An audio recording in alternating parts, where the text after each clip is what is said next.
Hey guys, tonight we're traveling to ancient Egypt to answer a question that might make your manager mysteriously stop recommending this channel.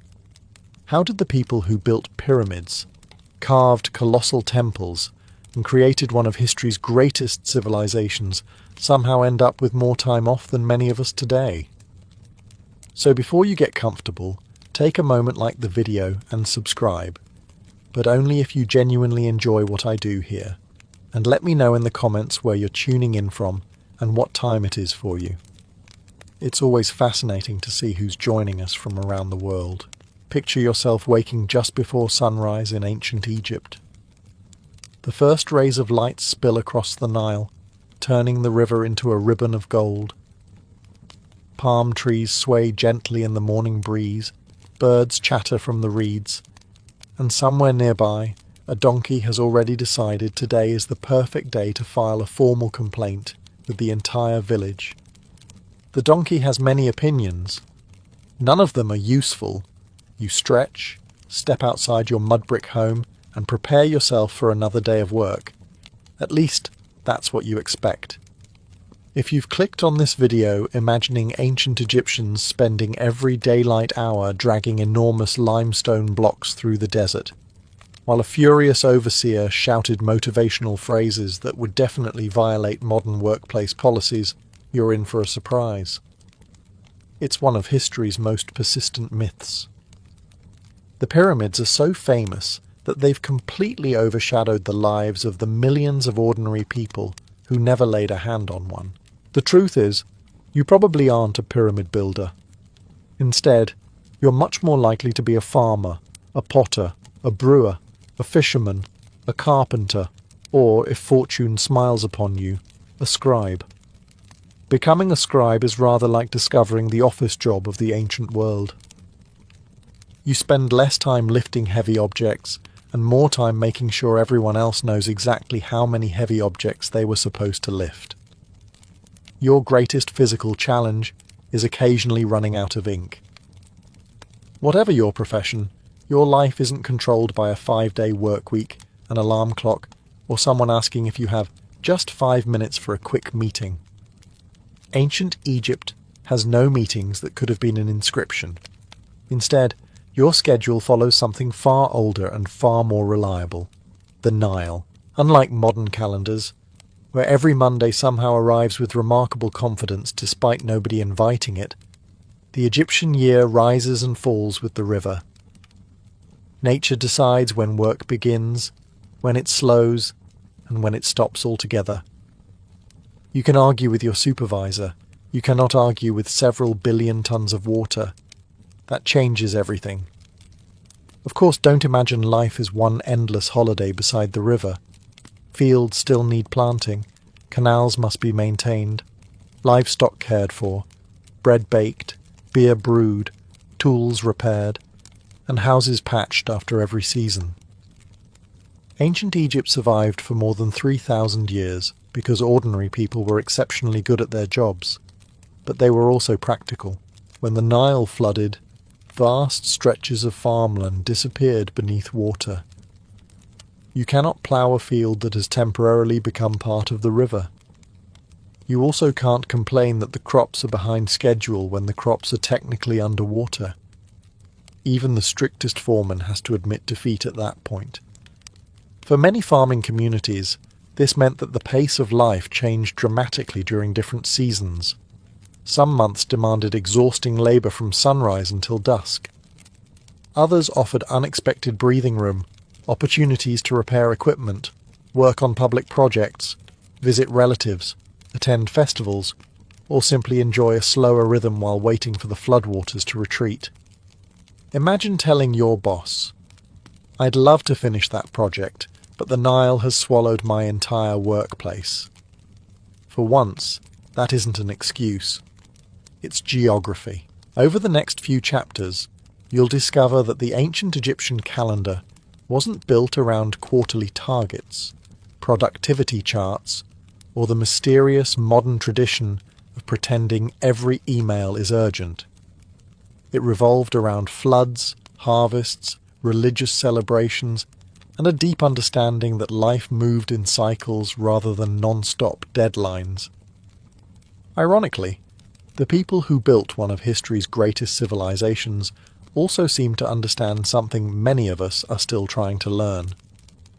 Working hard doesn't necessarily mean working every single day until you forget what free time feels like. Ancient Egyptians certainly knew how to labour. They just also knew when even the river was telling everyone to take a break.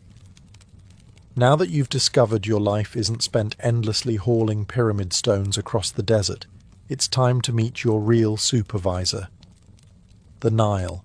Unlike modern employers, the Nile doesn't send emails at 11 o'clock at night or schedule meetings that could have been a 2-sentence conversation. It simply floods, recedes, and quietly reminds everyone that arguing with nature is generally a poor career move. If you live in ancient Egypt, your entire year revolves around this remarkable river. Every summer, heavy rains falling hundreds of miles away in the Ethiopian highlands cause the Nile to swell. Weeks later, those waters arrive in Egypt, spilling over the riverbanks and covering the surrounding fields with rich black silt.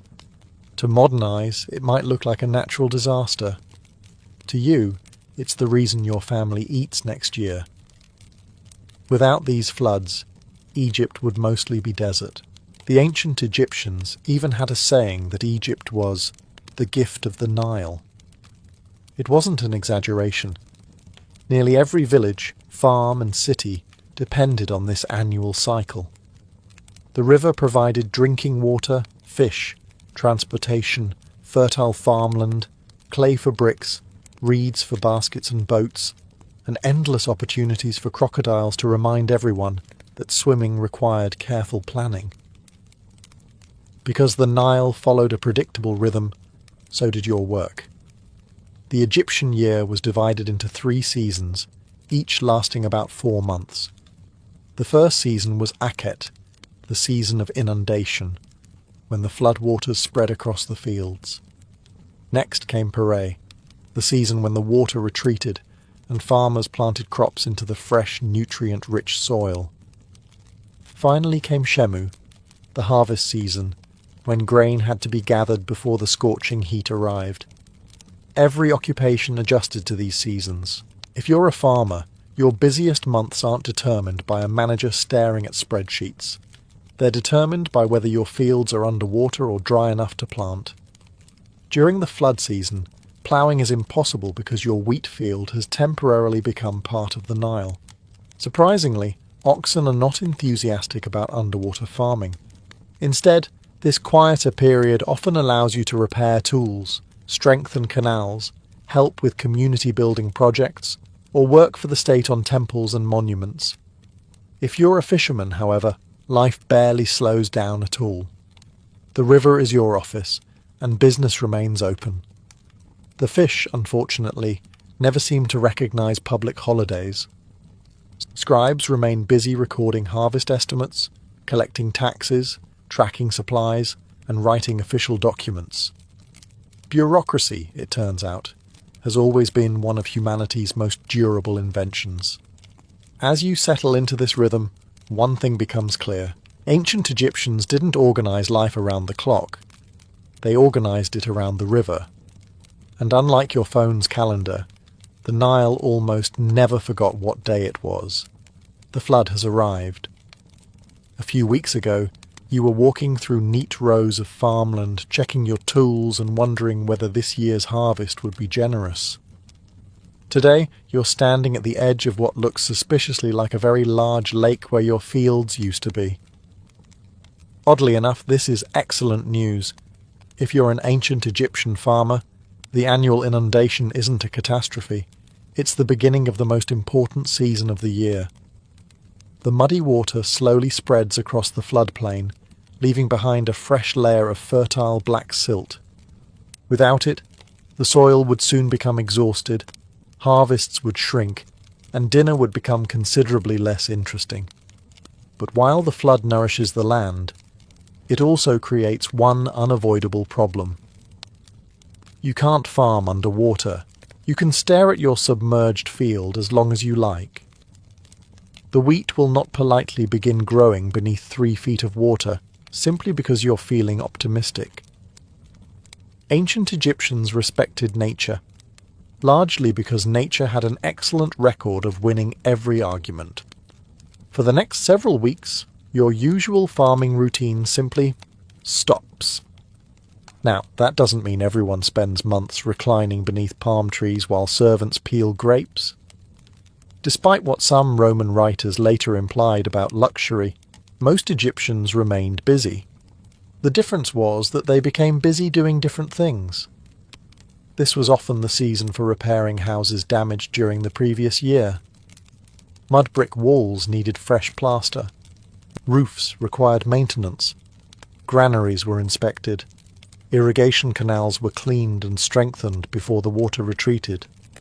Boats were repaired, tools sharpened, baskets woven, and fishing nets patched. Think of it as the world's largest home improvement season, except there isn't a hardware store, and forgetting one tool might mean walking several miles to borrow it from your cousin. The flood season also allowed the state to gather large numbers of workers for public projects. This is where the pyramids enter the story. Contrary to old myths, many historians believe that a significant portion of the labour force working on royal monuments consisted of farmers who were temporarily free because their own fields were underwater.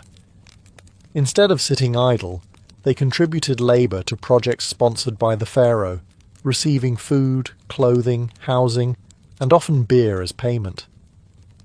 Being paid partly in beer sounds unusual today.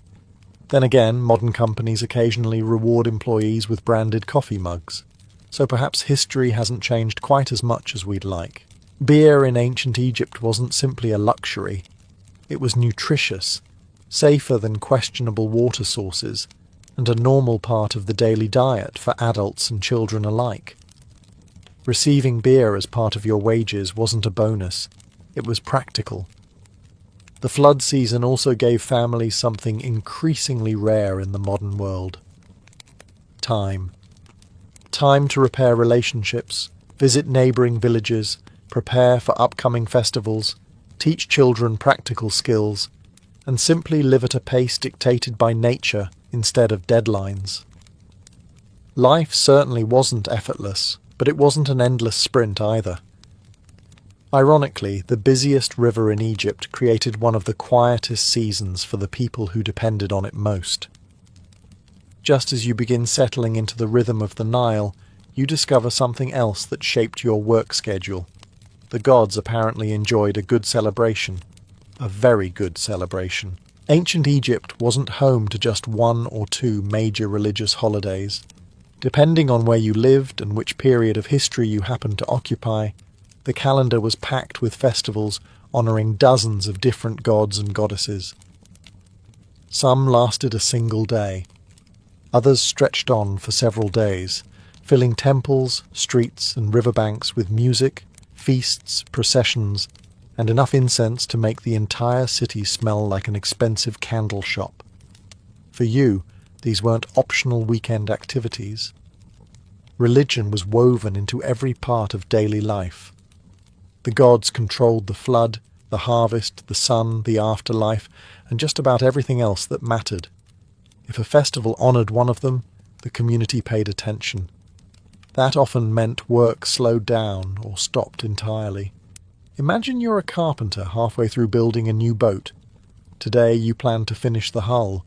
Instead, your neighbour knocks on the door before sunrise. The procession starts in an hour. Well, the boat can wait. Throughout Egypt, temple priests carried sacred statues of the gods through the streets, usually hidden inside beautifully decorated shrines resting on ceremonial barges, or carried on poles by teams of priests. Most ordinary people never saw the statue itself, but they gathered along the roads to watch the procession pass, believing they were sharing a moment with the divine. The atmosphere was nothing like the silent temples many people imagine today. Musicians played harps, flutes, drums, and rattles called sistrums, Singers performed hymns while dancers entertained the crowds. Families wore clean linen clothing, children ran through busy streets, merchants sold food and drink, and neighbours who rarely had time to visit each other suddenly spent the entire day together. It was equal parts religious ceremony, community gathering, and neighbourhood party. Honestly, if your modern office celebrated quarterly reports with free bread, music, and beer instead of PowerPoint presentations, attendance might improve considerably. One of the grandest celebrations was the Opet festival in Thebes. During this festival, the statues of Amun, Mut, and Khonsu travelled from Karnak Temple to Luxor Temple in magnificent processions. Thousands of people lined the route. Food was distributed, offerings were made, and the celebration reinforced both the power of the gods and the authority of the pharaoh. For ordinary Egyptians, it was also a welcome break from routine. The same was true of many local festivals dedicated to village gods. Not every celebration reached the scale of Opet, but almost every community had occasions that brought work to a temporary halt. This wasn't laziness. It was considered essential. Maintaining harmony between humans and the gods, what Egyptians called ma'at, was believed to keep the entire universe functioning properly. Good harvests, peaceful communities, and stable government all depended upon preserving that balance. So if someone questioned why work had paused for another religious celebration, the answer was quite simple. Because a healthy universe seemed slightly more important than finishing the fence before lunchtime. And remarkably, the civilization managed to last for over 3,000 years with that philosophy. By now, you've probably noticed a pattern. Every time you start thinking ancient Egypt must have been one endless cycle of work, another festival appears, another religious procession winds through the streets, or another season changes your entire routine. If you were keeping track of your workdays on a modern calendar, you'd probably need an extra colour just for holidays. And there were plenty of them. Historians estimate that throughout the year, Egyptians observed dozens of religious festivals. Depending on the period and the city where you lived, there could be around 60 to more than 100 festival days annually. Some were celebrated across the kingdom, while others belonged to local temples or particular gods worshipped only in certain regions. That doesn't mean everyone spent 1/3 of the year doing absolutely nothing. Life still had to continue. Animals still needed feeding. Bread still had to be baked. Someone still had to remember where the goats had wandered off to. Goats, much like toddlers, seemed naturally gifted at appearing exactly where they weren't supposed to be. But compared to modern work schedules, these holidays genuinely interrupted ordinary life. Take a typical village. Normally, the streets are filled with people carrying grain, repairing fishing nets, shaping pottery, or hauling water from the river. Then a festival arrives, and everything changes. Homes are cleaned, fresh linen comes out of storage, musicians gather in public squares, and families prepare special meals they may have been looking forward to for weeks. The temples become the centre of attention. Priests perform rituals from dawn until nightfall, burning incense and presenting offerings of bread, fruit, vegetables, flowers, meat, beer, and wine before the statues of the gods. While much of the ceremony remains inside the temple itself, the celebrations often spread into the surrounding streets, where ordinary Egyptians could join in feasting and entertainment. The smell alone would have been unforgettable. Fresh bread baking in clay ovens, roasted duck and goose turning over open fires, sweet dates and figs piled high in woven baskets, beer flowing almost as reliably as the Nile itself. Frankly, if your office holiday party involved roasted goose instead of slightly stale sandwiches, morale surveys would probably improve overnight. These celebrations weren't simply excuses to enjoy good food. They reinforced community, Neighbours who spent weeks working separate fields now gathered together. Families visited relatives in nearby villages. Children played games while older generations exchanged stories, news and gossip that had accumulated since the previous festival. And there was always gossip. Human civilization has successfully reinvented countless technologies over the millennia. It has never managed to eliminate gossip. Even the pharaoh understood the importance of festivals. Royal donations often helped pay for enormous public feasts. Grain, meat and beer could be distributed to large crowds, reinforcing the image of the king as both protector and provider. A well-fed population was generally a happier population, a lesson governments have been rediscovering ever since. As you stand among the crowds, watching musicians play beneath colourful temple banners while the aroma of fresh bread fills the warm Egyptian air, it's difficult not to notice something. These people worked hard, but they also believed that stopping work together, celebrating together, and enjoying life together wasn't a distraction from society. It was one of the reasons society held together in the first place. At some point, you begin to notice something strange. You've spent several chapters living in ancient Egypt, following the seasons, attending festivals, and enjoying the occasional unexpected break from farming. Yet we still haven't really talked about the pyramids. That's because, despite dominating every documentary ever made about Egypt, they occupied only a tiny fraction of most Egyptians' lives. Still, eventually curiosity gets the better of you. What if you volunteered to work on one? The first surprise arrives almost immediately. Nobody is chasing you across the desert with a whip. For generations, people believed the pyramids were built almost entirely by enslaved workers, forced into endless labour under brutal conditions. It made for dramatic movies, but archaeology has painted a very different picture. The workers who built the Great Pyramids at Giza were largely skilled labourers, craftsmen, and seasonal workers recruited from across Egypt. Many were farmers whose own fields lay beneath the Nile's floodwaters, leaving them temporarily available for state projects. Rather than wasting those months waiting for the river to retreat, they earned food, clothing, shelter, and wages by helping construct monuments for the pharaoh.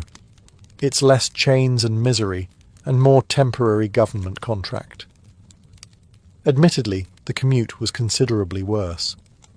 As you arrive at the workers' settlement, you're surprised again. This isn't a chaotic camp of exhausted labourers sleeping in the sand. Rows of carefully planned houses stand nearby. Bakers prepare fresh bread. Brewers produce enormous quantities of beer. Kitchens serve meals every day, while physicians treat injuries and illnesses. Archaeologists have even discovered evidence that workers with broken bones received medical care and enough recovery time for those bones to heal properly before returning to work. Your employer may send you an email saying, "Feel better soon." The pyramid builders occasionally received actual health care. Lunch is far better than you expected. Workers consumed large amounts of bread and beer, but also onions, garlic, fish, vegetables, and surprisingly generous portions of beef, mutton, and goat. Feeding thousands of labourers required an enormous logistical operation. Herds of cattle arrived regularly, while grain shipments flowed constantly into the settlement. Building a pyramid burned an astonishing number of calories. Thankfully, so did carrying the groceries. Of course, this doesn't mean the work was easy. Far from it. Moving multi-ton limestone blocks required incredible teamwork, carefully organised crews, sledges pulled across lubricated paths, ropes, wooden levers, and years of experience. Skilled stonecutters shaped blocks with remarkable precision using copper tools and stone hammers. Surveyors measured every angle with astonishing accuracy, long before lasers or computer software existed. One mistake could affect hundreds of stones. No pressure. Interestingly, Workers even gave their crews humorous names. Archaeologists have uncovered references to groups called things like the Friends of Khufu or the Drunkards of Menkaure. Apparently, giving construction teams slightly ridiculous names is another tradition humanity never abandoned. Standing before the rising pyramid, covered in dust and sweat, you realize something important. These people certainly worked incredibly hard, but they weren't anonymous slaves toiling without purpose. They were organized professionals, contributing to one of history's greatest construction projects, and when their shift ended, many of them went home, shared dinner with their families, drank a few jars of beer, and prepared to do it all again tomorrow. When your time at the pyramid construction site comes to an end, you decide to visit another remarkable community. This time, you're heading south to a village unlike any other in ancient Egypt. Welcome to Deir el-Medina. Hidden against the desert cliffs near Thebes, this small settlement was home to the highly skilled craftsmen responsible for decorating and constructing the royal tombs in the Valley of the Kings. If the pyramid builders were the engineers of Egypt's greatest monuments, these men were the artists who ensured pharaohs entered eternity in style. After all, if you're going to spend forever in the afterlife, you might as well have nicely painted walls. The village itself is surprisingly orderly. Around 70 tightly packed mud brick houses line narrow streets. Every family knows every other family. Privacy is limited. If you burn tonight's bread, there's an excellent chance 3 neighbours will know before breakfast tomorrow. As you settle into your new routine, something stands out immediately. Your work schedule looks surprisingly civilized. Instead of labouring every single day, the craftsmen generally worked an 8-day cycle, followed by 2 days of rest. Those days off were valuable. You could repair your home, visit relatives, attend religious ceremonies, hunt in the nearby desert, or simply recover from the physically demanding work inside the royal tombs. Modern weekends suddenly seem slightly less revolutionary. Your working day begins early. You and your fellow craftsmen leave the village together, walking across the rocky desert toward the Valley of the Kings. The journey itself takes time, and once inside the tomb, everyone has a specialized role. Stonecutters smooth the walls, plasterers prepare fresh surfaces, artists sketch outlines using red pigment, master painters refine every figure, scribes carefully copy sacred texts that will guide the pharaoh through the afterlife. No one works alone. Building a royal tomb requires extraordinary teamwork, and many of these craftsmen spend decades perfecting their particular skills. Some families produce generations of artists, with sons learning directly from fathers who learned from grandfathers before them. You quickly realize this is less like temporary construction work and more like belonging to an elite guild. The government values your expertise. Workers receive regular rations of grain, beer, vegetables, fish, oil, and clothing instead of traditional wages. Records even show that when these deliveries arrived late, the craftsmen were not afraid to complain. In fact, they became famous for something historians still talk about today. One day, after repeated delays in receiving their food rations, the workers simply stopped working. They walked off the job, rather politely by ancient standards. This event, which took place during the reign of Ramesses III, is considered the first recorded labour strike in human history. Imagine explaining that to your supervisor. I'm participating in a 3,000-year-old workplace tradition. As evening approaches, you return home beneath the fading Egyptian sun. Children play in the streets while neighbours prepare supper. Conversations drift from one rooftop to another, mixing stories about work, family, temple festivals, and whatever amusing mistake someone made inside the tomb that day. Life here isn't luxurious. The houses are modest, the desert is harsh, and the work demands incredible precision. But it's also a stable community with regular rest days, skilled professions, organised labour, and workers confident enough to demand fair treatment when promises weren't kept. For a civilization over 3,000 years old, that's unexpectedly familiar.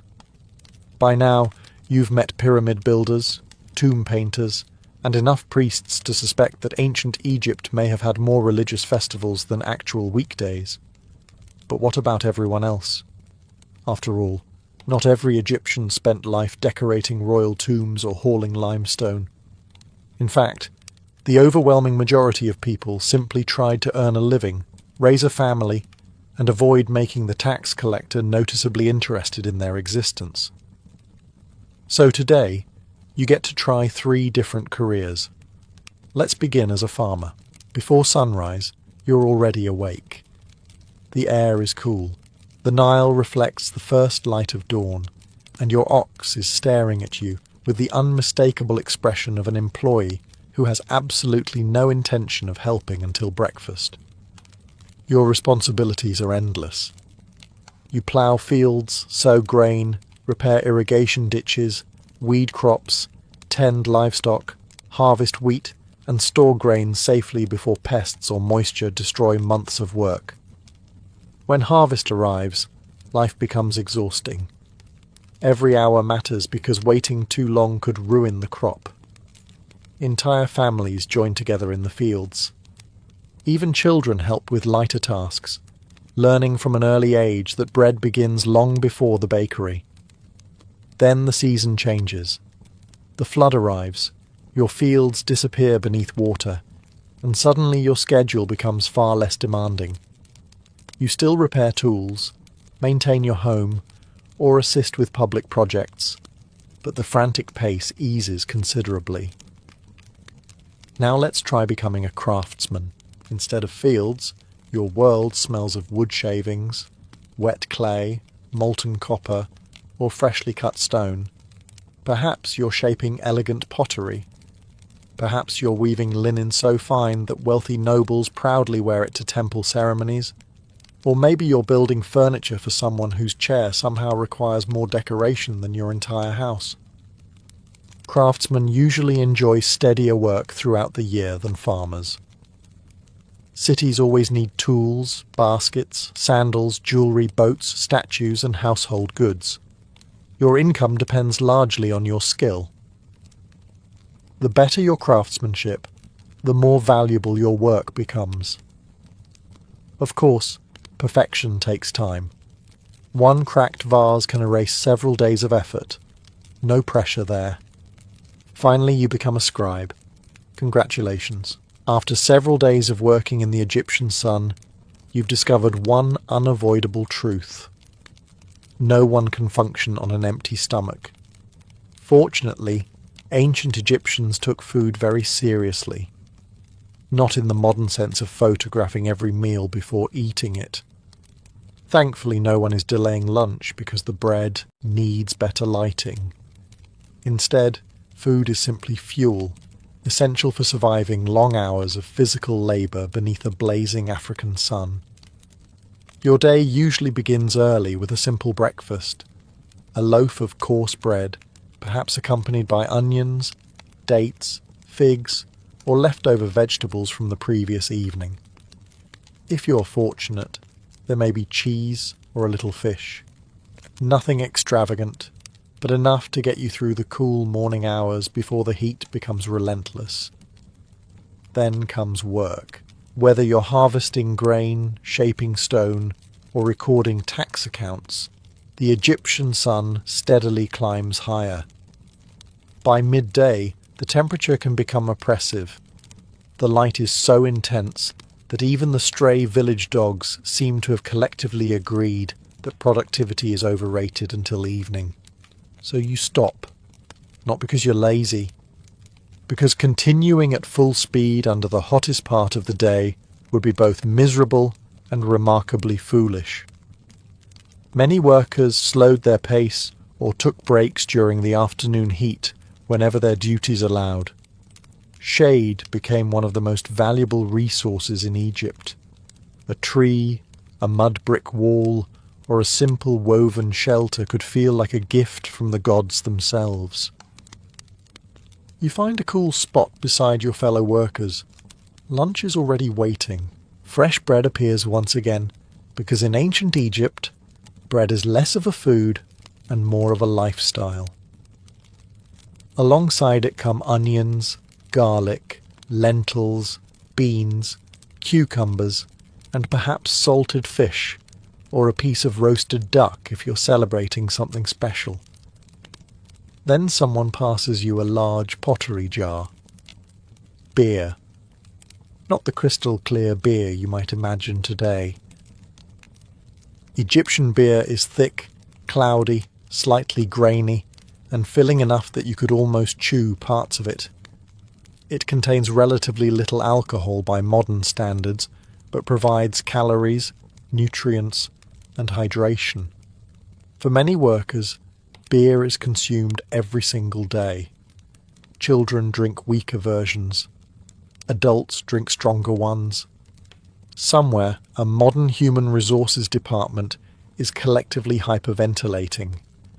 Beer even forms part of many workers' wages. Records from construction sites show labourers receiving measured daily rations of bread and beer, carefully calculated according to their role and responsibilities.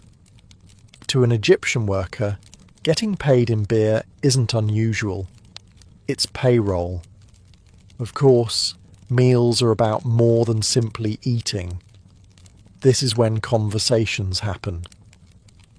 Workers exchange news from neighbouring villages, debate whether this year's flood will be generous, complain about stubborn donkeys, laugh about someone's failed attempt to catch a goose, or speculate about what the pharaoh might be building next. Remarkably, workplace gossip appears to be one of humanity's oldest surviving traditions. As the worst of the afternoon heat begins to fade, everyone gradually returns to work. The pace quickens again. Tools strike stone. Farmers return to their fields. Boats move along the Nile. The village comes alive once more. Watching this daily rhythm unfold, you realize something modern life often forgets. Ancient Egyptians weren't trying to squeeze every possible minute out of every day. They understood that people worked best when they respected the climate instead of trying to defeat it. Considering the sun above your head feels determined to melt both you and your sandals, it seems like a very sensible policy indeed. You've now spent enough time in ancient Egypt to notice something rather unexpected. People don't always show up for work. Shocking, isn't it? For a civilization famous for discipline, monumental architecture, and astonishing organization, the Egyptians also left behind something wonderfully human: attendance records. And these records reveal that workers were, in many ways, exactly like us. Only their excuses were considerably more entertaining. The best evidence comes once again from Deir el-Medina, the village of royal tomb builders. The scribes carefully recorded who came to work each day, and more importantly, who didn't. If you fail to appear one morning, someone writes your name down. No disappearing quietly, no pretending nobody noticed. 3,000 years before digital attendance systems, there was already someone keeping track. The reasons for missing work are surprisingly familiar. You're sick, your wife is ill, your child has a fever, you hurt your foot, you were bitten by a scorpion. Fair enough. Scorpions generally make for a convincing excuse. Other absences are a little more creative. Perhaps you're attending the funeral of a relative. Perhaps you're making offerings to a family god. Perhaps you're helping repair your house after part of the roof collapsed. Mud brick homes were sturdy, but they occasionally reminded their owners that maintenance was not optional. Then there are the wonderfully ordinary reasons. One record simply notes that a worker stayed home because he was brewing beer. Imagine emailing your manager. "Sorry, can't come in today. Busy making beer." Oddly enough, in ancient Egypt, that might actually be accepted. Another worker is absent because his donkey wandered off. Considering donkeys were essential for transporting goods, losing one was rather like discovering your delivery truck had decided to begin a new life several villages away.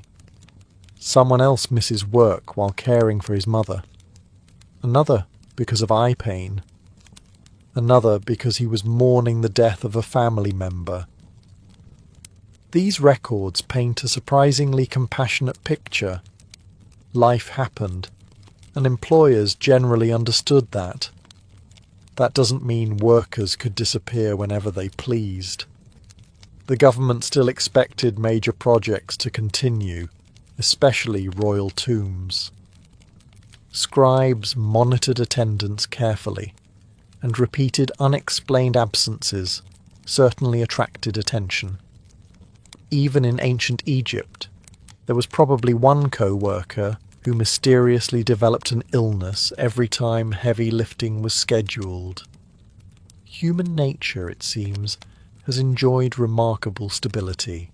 Healthcare itself was also more advanced than many people imagine.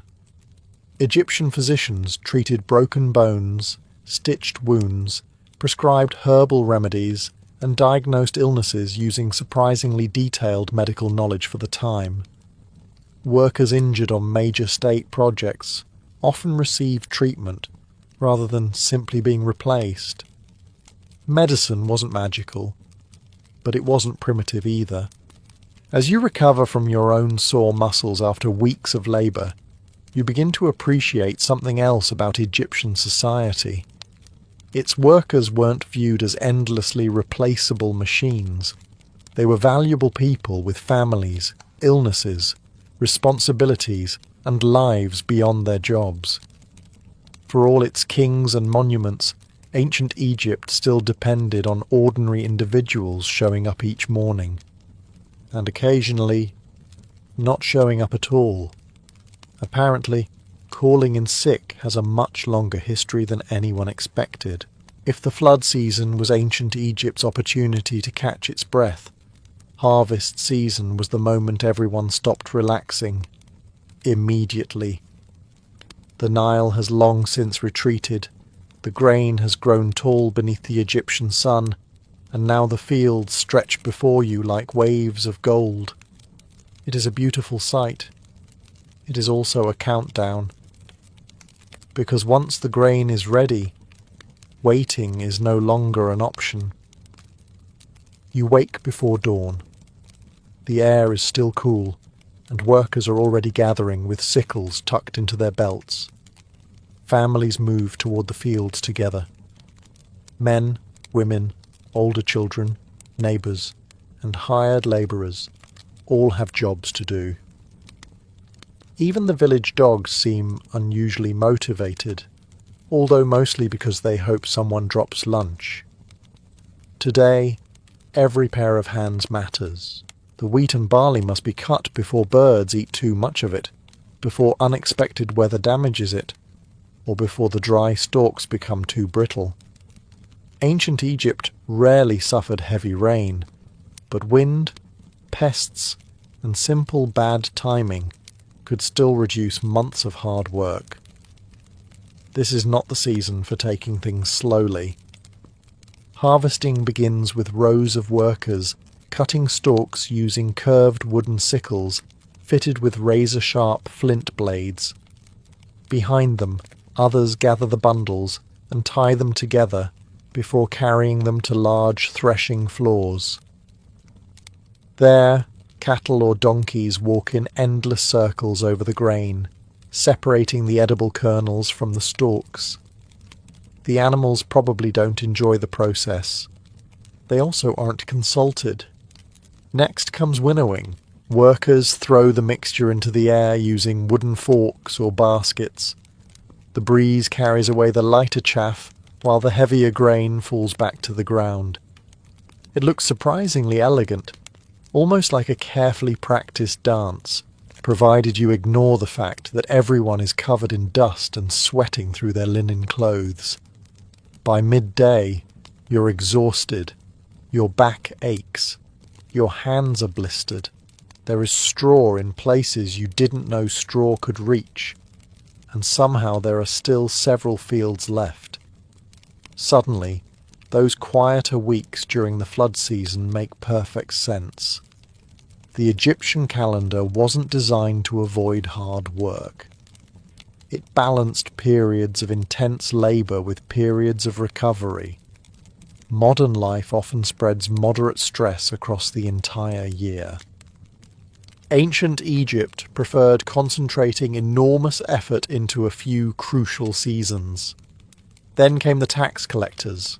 Just when you think the hardest part is over, government officials arrive to measure the harvest. Scribes carefully record how much grain every field has produced, calculating the share owed to the state. Nothing escapes their attention, not even that suspiciously small grain pile you've been hoping nobody would compare with your unusually large field. Apparently, tax audits are another invention with ancient roots. Once the grain is safely stored inside massive granaries, however, an enormous weight lifts from the entire community. The food supply for the coming year is secure. Families celebrate. Workers finally slow their pace. Children return to playing instead of carrying baskets. For a few precious weeks, everyone can breathe again. You've just survived the busiest season in ancient Egypt, and unlike your overflowing email inbox, this workload actually comes to an end. At last, the harvest is finished. The granaries are full, the taxes have been paid, your tools are cleaned and stored away, and for the first time in weeks, you wake up without immediately wondering which field needs your attention. It feels strange. Not because you're bored, because you've remembered that life isn't only about work. Ancient Egyptians certainly laboured hard when the seasons demanded it, but they also understood something surprisingly modern. People need time to enjoy themselves.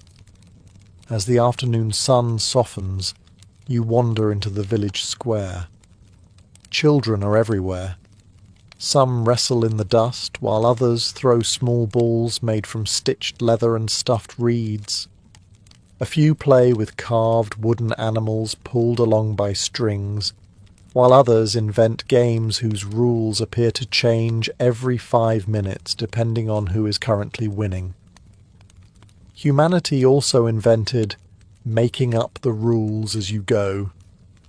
Parents have been sighing ever since. Nearby, a group of older villagers has gathered around a beautifully carved game board. They're playing Senet, Egypt's most famous board game. The rules remain partly mysterious today, but to the Egyptians it was far more than simple entertainment. The game symbolized the soul's journey through the afterlife, blending strategy, luck, and religious belief into something people could enjoy after supper. Imagine if every family Monopoly game also doubled as spiritual preparation for eternity. The arguments would somehow become even more intense. Music fills the air. A young woman plucks the strings of a harp, while another plays a flute carved from reed. Someone keeps rhythm with hand drums, while dancers clap and move gracefully through the gathering crowd. Children copy the adults with varying degrees of success, usually ending with someone tripping over a goat. The goat appears deeply unimpressed. Music is everywhere in Egypt. You hear it during festivals, weddings, religious ceremonies, family celebrations, and ordinary evenings like this one. Professional musicians perform for wealthy households, but every village has people who sing, clap, dance, and play simple instruments together. Entertainment doesn't require a ticket. It simply requires neighbours. As evening approaches, families gather on rooftops where the cooler breeze offers relief from the day's heat. Stories begin to flow. Grandparents tell tales of clever gods, foolish kings, dangerous spirits, heroic ancestors, and animals that somehow always manage to outsmart humans. Some stories teach lessons. Others exist purely because they're amusing. Fortunately, history has always made room for both. You notice something else. Nobody seems to be in a hurry. Conversations continue without someone constantly checking the time. Neighbours linger after dinner. Friends laugh over another jar of beer, while children slowly fall asleep beside their parents under skies filled with brilliant stars unspoiled by city lights. For most Egyptians, these simple moments were every bit as important as the hours spent working in the fields. A civilization isn't built only by labour. It's also built by shared meals, music, games, friendships, and evenings when the day's work is finally finished. Looking around the village, you begin to understand why ancient Egypt endured for thousands of years. Its people didn't simply know how to work. They also remembered how to live. After spending an entire year in ancient Egypt, something begins to feel unusual. Not here. About home. You think back to your modern life, where every weekday looks almost identical. Monday, Tuesday, Wednesday, they blur together in a cycle of alarms, commutes, meetings, deadlines, and somehow receiving an email marked urgent at 4:58 on a Friday afternoon. The ancient Egyptians would probably have several questions. Most of them would begin with, why? Their lives certainly weren't easier. Life expectancy was shorter. Medicine was limited. Childbirth was dangerous. A poor harvest could threaten an entire community, and a single illness could change a family's future forever. Yet despite all those hardships, their relationship with work was fundamentally different. Work existed to support life. It wasn't expected to become life itself. Everything revolved around natural rhythms. When the Nile flooded, farming paused. When harvest arrived, everyone worked intensely. When festivals came, communities celebrated together. When the sun became unbearably hot, people slowed down whenever they could. Nature decided the schedule. Today, we often try to make the schedule ignore nature completely. Offices stay open whether it's snowing, raining, or 40 degrees outside. Supermarkets operate late into the night. Emails travel across continents in seconds. Someone, somewhere, is always working. The sun could explode tomorrow morning, and there would probably still be an online meeting scheduled for 9. Ancient Egyptians also understood something modern society sometimes struggles to accept. Rest had value. Not because resting increased productivity, because people needed it. Religious festivals weren't viewed as interruptions to work. They were part of the proper order of society. Family meals weren't squeezed into tiny gaps between appointments. They were daily rituals. Evenings belonged largely to conversation, storytelling, music, and community, because darkness naturally brought the working day to an end. There was no temptation to answer, just one more message. There wasn't even one more message. Perhaps the biggest difference lies in how success was measured. Today, people often ask what you do. In ancient Egypt, they were more concerned with whether your household was thriving, whether your family had enough grain stored for the coming year, whether your neighbours trusted you, and whether you lived according to Ma'at, the principle of balance, justice and harmony that guided Egyptian society. Working harder simply for the sake of working harder would have seemed rather odd. Working well was what mattered. Of course, we shouldn't romanticize the past. Ancient Egyptians faced exhausting labour, heavy taxes, political instability, and years when the Nile flooded too much, or not enough at all. Their world could be brutally unforgiving, but perhaps they understood one timeless lesson. Life moves in seasons. Some seasons demand everything you have. Others allow you to recover, celebrate, and simply exist without feeling guilty for not being constantly productive. Looking back across more than 3,000 years, you begin to wonder whether the Egyptians were ahead of their time, or whether, somewhere along the way, we simply forgot that even the mighty Nile knew when it was time to slow down. As the sun sets over the Nile one last time, you find yourself asking the question that brought you here in the first place. Did ancient Egyptians really work less than you? The answer, perhaps frustratingly, is both yes and no.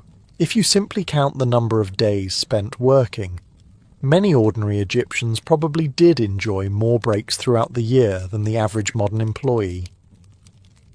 Religious festivals regularly interrupted daily life. The annual flood paused farming for weeks. Seasonal work naturally created periods of intense labour, followed by quieter months. There was no expectation that every single day had to be equally productive. In that sense, your calendar in ancient Egypt might actually feel refreshing. But there's another side to the story. When work was necessary, it was genuinely hard.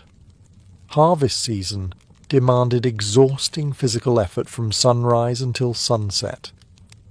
Farmers worked with simple hand tools, often barefoot beneath the blazing Egyptian sun. Craftsmen spent years mastering difficult skills. Quarry workers cut stone in suffocating heat.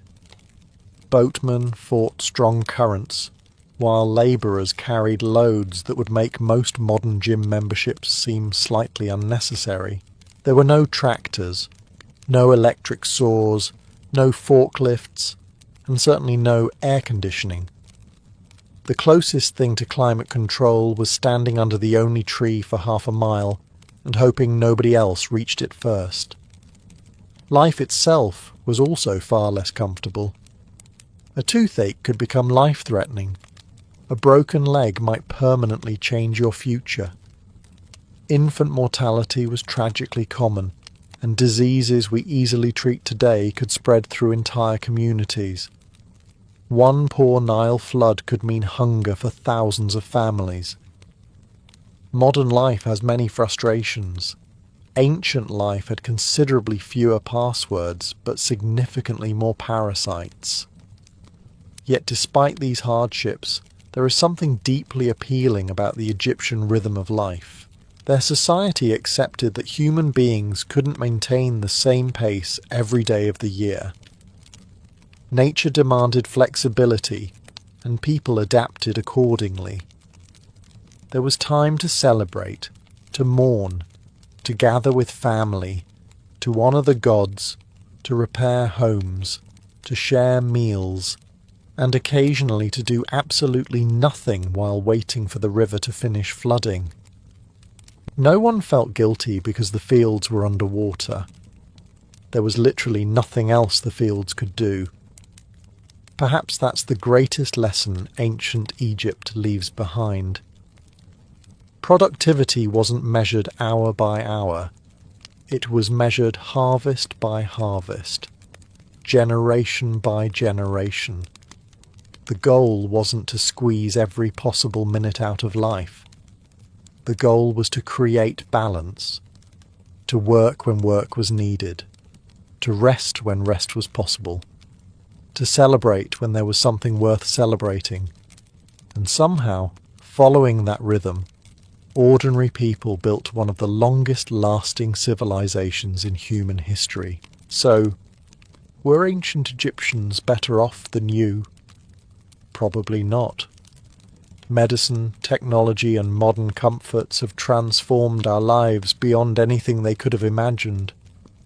But if an Egyptian farmer could somehow visit today, watch us answer emails during dinner, check our phones before going to sleep, and apologize for taking a vacation, he might quietly look toward the nearest river and wonder whether, despite all our incredible inventions, we've accidentally made life far more complicated than it needed to be. Imagine arriving in a Celtic village just as dawn begins to lift the mist from the rolling hills. Thin streams of smoke curl upward from roundhouses with thatched roofs, carrying the comforting scent of peat fires that have been burning since before sunrise. Somewhere nearby, a wooden spoon scrapes the inside of an iron cauldron. Sheep bleat from their pens, and someone is already grinding grain for the day's first meal. Breakfast is coming, but nobody is consulting a recipe. In the Celtic world, recipes live inside people's memories rather than on parchment. That is one of the greatest challenges facing historians today. Unlike the Romans, who delighted in writing about nearly everything, or medieval monks who carefully copied manuscripts, the ancient Celts left remarkably few written records of their everyday cooking. Most culinary knowledge was passed from parents to children, neighbour to neighbour, generation after generation. A daughter learned by standing beside her mother. A young shepherd learned by watching his grandmother stir a pot over the fire. If you asked for exact measurements, you would probably be handed a wooden spoon and told, "You'll know when it looks right." As a result, many authentic Celtic dishes disappeared quietly over the centuries. Not because they were forgotten overnight, but because traditions slowly changed. New crops arrived. New rulers introduced different tastes. Ancient customs blended with medieval ones, until the original recipes became almost impossible to separate from later adaptations. Fortunately, the ground has a surprisingly good memory. Archaeologists recover blackened cooking pots from settlements buried for more than 2,000 years. Tiny grains of barley and oats survive inside ancient storage pits. Burned hazelnut shells, crabapple seeds, and animal bones reveal what found its way into Celtic kitchens. Even microscopic traces of fats absorbed into pottery can tell researchers whether a vessel once held beef stew, dairy products, or something altogether different. It is less like reading a cookbook and more like solving an enormous culinary mystery with only a handful of clues. Ancient writers offer occasional glimpses as well, although they must be read carefully. Greek and Roman authors often described Celtic feasts with equal parts fascination and bewilderment. They admired the generous hospitality but rarely resisted adding dramatic flourishes. According to some accounts, every meal sounded as though it might end in either a heroic toast or an argument. Historians generally suspect the truth was rather less theatrical, though perhaps only slightly. The Celts themselves were never a single united people. They lived across Ireland, Scotland, Wales, Gaul, and large parts of Central Europe, adapting their meals to local climates and landscapes. Yet despite these differences, common ingredients tied many communities together. Barley formed the backbone of countless meals. Oats thrived in cooler regions. Wild herbs, berries, mushrooms, honey, hazelnuts, apples, dairy products, and carefully preserved meats appeared throughout the Celtic world. Every ingredient reflected the rhythm of the seasons, because supermarkets had not yet committed the remarkable invention of stocking strawberries in the middle of winter. As we begin this journey through forgotten Celtic recipes, we are piecing together more than ancient meals. We are rediscovering the tastes, skills, and traditions of people whose kitchens have long since vanished, leaving only faint traces beneath the soil and echoes in old stories. Now that we know how historians piece together these forgotten meals, it is time to step inside the heart of a Celtic home. You might expect shelves lined with pots and pans, perhaps a neatly organized kitchen. Instead, your eyes are immediately drawn to one object that dominates the room: the cauldron. For the Celts, the cauldron was far more than a cooking pot. It was the centerpiece of daily life. Suspended over an open fire, or resting directly among the glowing embers, it simmered from morning until night, producing meals that could feed an entire household and any unexpected guests who wandered through the door.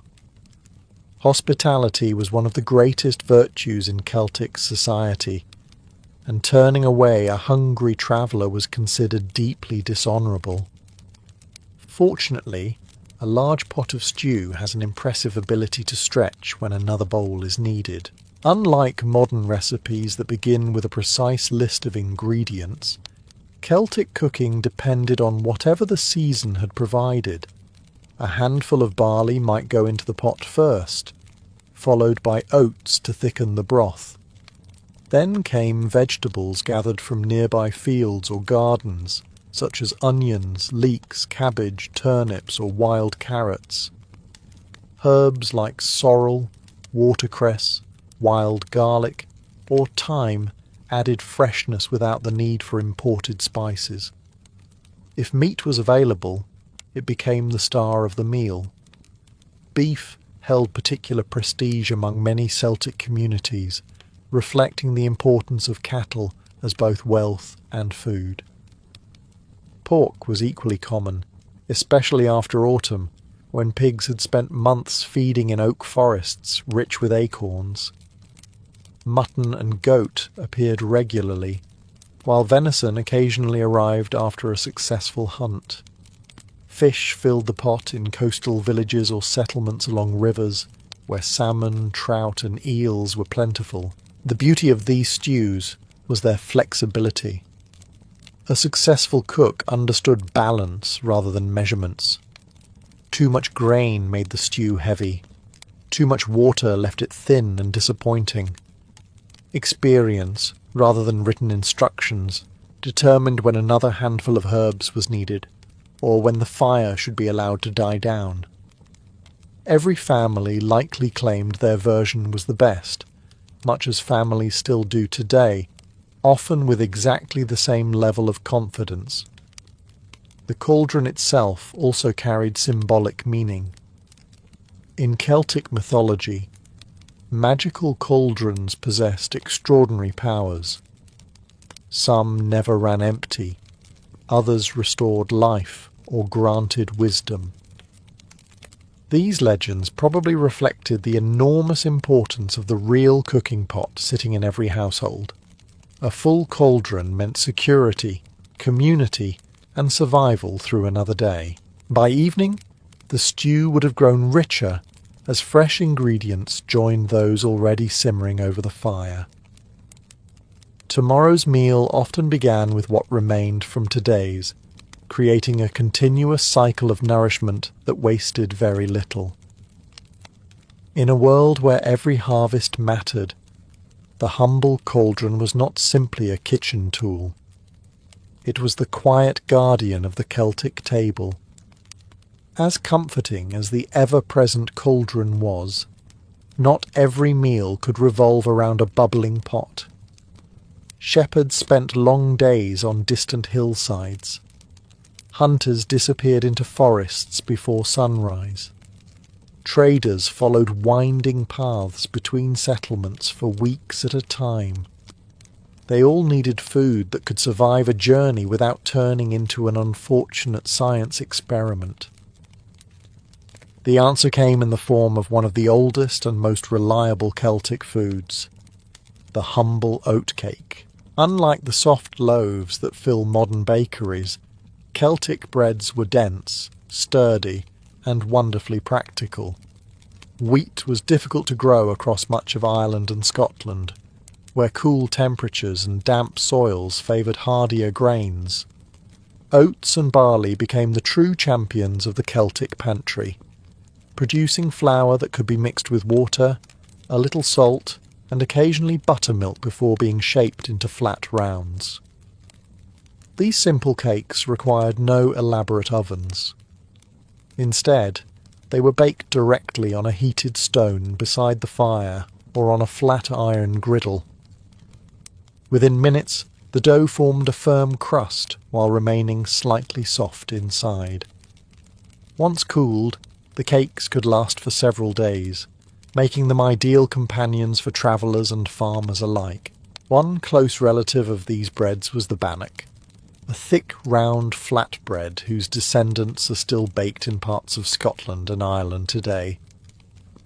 While modern versions often include baking powder or butter, ancient bannocks relied entirely on simple ingredients available to nearly every household.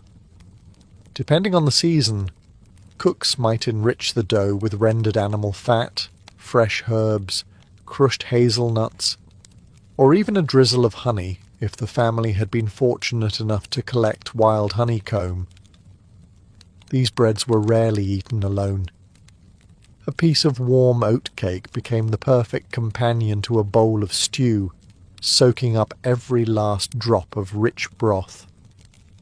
Soft cheese spread easily across its rough surface. Fresh butter, when available, transformed an ordinary meal into something worthy of celebration. Even smoked salmon or slices of cured pork could be tucked between two oatcakes, proving that the idea of a portable sandwich is far older than most people imagine. Grinding the grain itself demanded patience. Women and children often spent hours using rotary querns or saddle querns, slowly crushing oats and barley into coarse flour. The rhythmic scraping of stone against stone became one of the familiar sounds of everyday Celtic life. It was exhausting work, but essential. Without flour, there was no bread, and without bread, even the richest stew felt incomplete. Perhaps the greatest strength of these forgotten recipes was their resilience. Oatcakes required few ingredients, wasted almost nothing, and nourished people through harsh winters and long journeys alike. They were never meant to impress guests with elegance. Instead, they quietly performed a far more important task, keeping entire communities fed, one simple round of bread at a time. While fields provided barley and oats, the forests supplied a second pantry that was every bit as important. To the ancient Celts, the woodland was not simply a place to hunt or gather firewood. It was a living storehouse of ingredients, changing with every season, and rewarding those who understood its rhythms. A skilled forager could return with enough food to transform an ordinary meal into something surprisingly varied. Autumn was perhaps the busiest time of year. Hazelnuts ripened in abundance and were eagerly collected by entire families. Archaeologists have uncovered enormous piles of discarded hazelnut shells at prehistoric sites across Ireland and Britain, evidence that these little nuts were eaten in astonishing quantities. Rich in oils and protein, they could be stored for months and ground into coarse meal to thicken stews, or mixed into bread dough. Their sweet, buttery flavour made them one of the closest things the Celts had to a luxury snack. Wild fruits also played an important role. Crab apples, Sloes, blackberries, raspberries, elderberries, and rowan berries appeared as the seasons progressed. Some were pleasantly sweet, while others demanded patience. Sloes, for example, were famously bitter until the first frost softened their sharp taste. Even then, they were better suited to preserving, flavouring drinks, or slowly cooking into thick fruit pastes than eating straight from the bush. Anyone who ignored this advice usually discovered why facial expressions can become historical documents. Mushrooms added another layer of flavour, though gathering them required real expertise. The Celts likely passed down knowledge of edible species through generations, because confusing one mushroom with another could end a family dinner rather abruptly. While we cannot identify every variety they harvested, it is clear that woodland fungi formed part of their seasonal diet.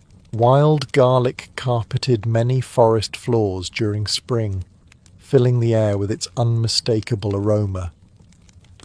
Sorrel added a pleasant sourness to soups. Nettles, despite their unfriendly reputation, became nutritious greens once boiled. Dandelion leaves, watercress, and countless other edible plants found their way into cooking pots long before anyone labelled them as superfoods. To a Celtic cook, they were simply dinner. Honey was perhaps the forest's greatest treasure. Without sugarcane or imported sweeteners, wild honey provided one of the few natural ways to sweeten food. Collecting it was not an easy task. Beekeepers existed in some regions, but wild hives hidden inside hollow trees were especially prized. Harvesting them demanded courage, careful timing, and a willingness to tolerate a few angry bees. It was a small price to pay for something so precious that it flavoured breads, enriched sauces, and helped produce mead. The celebrated honey wine enjoyed during festivals and feasts. Together, these woodland ingredients gave Celtic cuisine a remarkable variety that often surprises modern readers. Their recipes were not built upon exotic imports from distant lands, but upon an intimate understanding of the landscape around them. Every season offered something new, and every successful forager knew that the forest rewarded those who paid close attention to its quiet generosity. By now, your table is beginning to look surprisingly familiar. There is a hearty stew simmering in the cauldron, fresh oatcakes cooling beside the fire, and a basket filled with hazelnuts and berries gathered from the forest. Yet something is still missing. Reach for the wooden bowl beside the hearth, and you will discover one of the most important parts of the Celtic diet: dairy.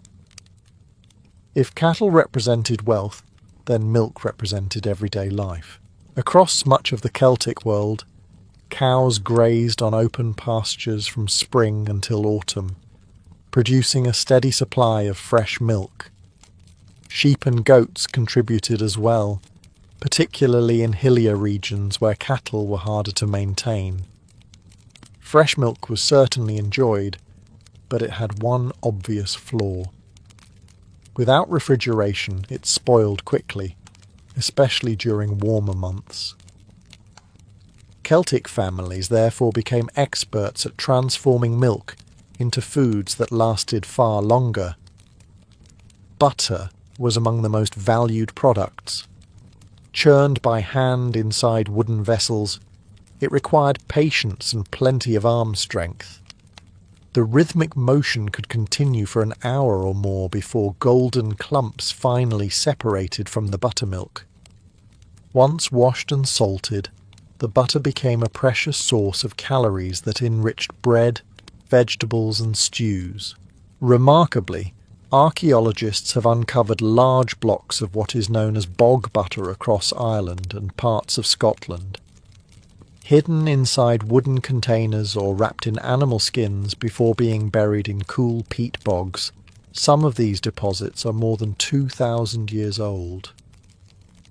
Why they were buried remains debated. Some may have been practical food storage, taking advantage of the bog's naturally cool, oxygen-poor environment. Others may have been ritual offerings to the gods. Either way, discovering ancient butter is probably one of archaeology's more unusual occupational hazards. Cheese proved even more practical. Simple, soft cheeses could be made within a single day by curdling fresh milk with natural acids or rennet from young animals. These cheeses were mild, creamy, and perfect for spreading across warm oat cakes. Harder varieties likely developed as methods improved, allowing families to preserve valuable nutrition throughout the winter months when fresh milk became scarce. Buttermilk itself never went to waste. Slightly tangy and refreshing, it served as a drink after long hours of labour and found its way into bread dough, making bannocks softer and more flavourful. Even the leftover whey from cheese-making could be consumed or fed to livestock, ensuring that every drop of milk had a purpose. Ancient Irish law codes even reflected the importance of dairy. Cows were carefully valued, dairy rights were protected, and a household's prosperity was often measured by the quality of its livestock. A generous host was expected to offer guests fresh butter, cheese, or milk whenever possible. Refusing such hospitality would have been considered almost as strange as declining tea in certain parts of the British Isles today. These forgotten dairy traditions reveal a cuisine built not on extravagance, but on remarkable efficiency. Nothing was wasted. Every season demanded careful planning, and every bucket of milk offered several different possibilities. The Celts understood that preserving food was every bit as important as growing it, and thanks to their skill, simple ingredients could nourish a family long after the summer pastures had faded into winter. If you imagine the average Celtic family enjoying enormous roasted boars every evening, you can thank centuries of paintings, films, and enthusiastic storytellers. The truth was rather more modest. While meat certainly occupied an important place in Celtic culture, it was too valuable to appear at every ordinary meal. Most families relied far more on grains, dairy, and vegetables, with meat becoming the highlight of festivals, successful hunts, or important gatherings. That did not mean the Celts lacked livestock. Quite the opposite. Cattle stood at the very centre of Celtic society. They represented wealth, social status, and even political power. In early Irish law, fines were often calculated in cattle rather than coins, and raids to steal herds became legendary enough to inspire epic tales. Yet because cows produced milk year after year, slaughtering one was a serious decision. A healthy dairy cow was worth far more alive than roasted over a fire. Pigs, however, offered a different story. Unlike cattle, pigs matured relatively quickly and thrived in oak and beech forests, happily feeding on acorns, beech nuts, roots, and fallen fruit. Their ability to forage made them economical to raise, and pork became one of the most commonly eaten meats throughout the Celtic world. Ancient writers frequently remarked upon the impressive size of Celtic pigs, while archaeological excavations consistently uncover large numbers of pig bones at settlements. Fresh pork might be roasted over open flames during celebrations, but preservation was equally important. Large joints were rubbed generously with salt before being hung above smoky hearths, where weeks of slow smoking transformed them into food that could last through the winter. Every household understood that a successful autumn slaughter was really preparation for the colder months ahead. Wild game supplemented these domestic animals. Deer wandered the forests, while wild boar remained dangerous but highly prized quarry. Hunting required skill, patience, and no small amount of courage. A charging boar could inflict devastating injuries, making every successful hunt a genuine achievement, rather than simply an excuse for an impressive story around the fire. Birds also appeared on Celtic tables. Ducks, geese, grouse, pheasants, and smaller woodland birds were trapped or hunted according to the season. Along rivers and lakes, fish often replaced meat altogether. Salmon, trout, pike, perch, and especially eels provided dependable sources of protein. In coastal communities, shellfish, mussels, oysters, limpets, and crabs expanded the menu even further, proving that Celtic cuisine was far more diverse than many people imagine. When a feast finally arrived, roasting became a spectacle as much as a cooking method. Large cuts of meat turned slowly on wooden spits above glowing embers, while fat dripped into the flames, filling the air with an irresistible aroma. Guests gathered long before the food was ready, sharing stories, music, and cups of ale or mead as anticipation grew. By the time the meat was carved, the meal had already become a celebration of community as much as nourishment. These occasions were memorable precisely because they were uncommon. The everyday Celtic table was simple, practical, and shaped by necessity. But when the harvest was plentiful, a hunt successful, or an important festival called people together, forgotten recipes centered on roasted meats reminded everyone that food could nourish not only the body, but the bonds between family, friends, and the wider tribe. Most of the meals we have explored so far belong to ordinary days. They were practical, nourishing, and carefully planned to make the most of every harvest. But life in the Celtic world was not one endless cycle of work. Throughout the year, festivals interrupted the routine, bringing together entire communities to celebrate the changing seasons. And whenever the people gathered, the food changed too. One of the most important festivals was Samhain, celebrated at the end of autumn. It marked the conclusion of the harvest and the beginning of winter, a time when the boundary between the human world and the spirit world was believed to grow thinner. Families lit great bonfires, livestock were brought in from the summer pastures, and the final harvest was prepared for the difficult months ahead. Naturally, the table reflected the season. Freshly slaughtered pork often became the centerpiece of the feast, accompanied by rich stews made from root vegetables that stored well through winter.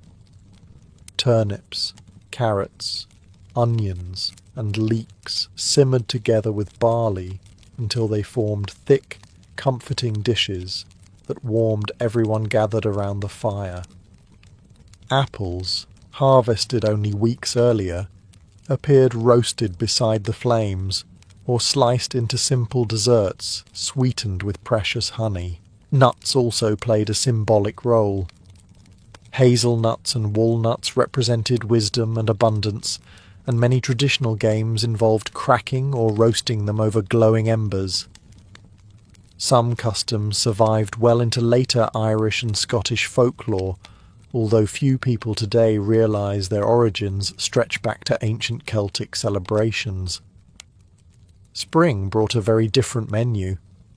During Beltane, the festival welcoming summer, dairy products took centre stage once again. Cows returned to fresh grazing land, producing rich milk after the lean months of winter. Fresh butter, soft cheeses, and creamy milk appeared in generous quantities. Early herbs, young onions, and tender greens added fresh flavours that had been impossible to find only a few weeks earlier. After months of preserved foods, these first tastes of spring must have seemed almost miraculous. Lugnasad, the harvest festival of late summer, celebrated grain above all else. Fresh barley was milled into flour for newly baked bannocks and oat cakes, while ale brewed from the recent harvest flowed freely during communal gatherings. Honey cakes, though simple by modern standards, became welcome treats reserved for special occasions rather than everyday meals.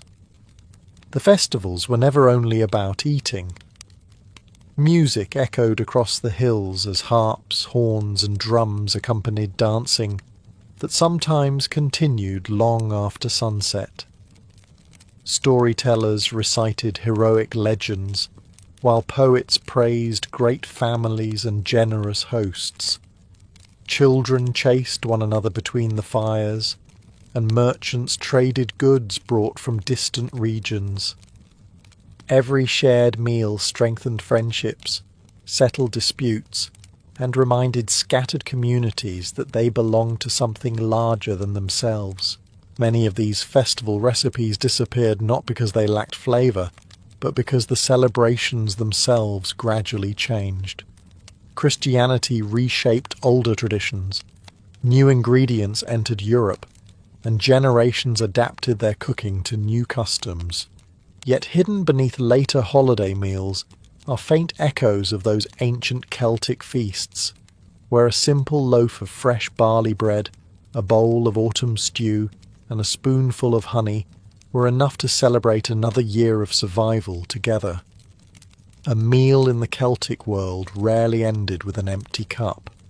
Whether gathered around a family hearth or seated at a great tribal feast, people expected something to drink alongside their food.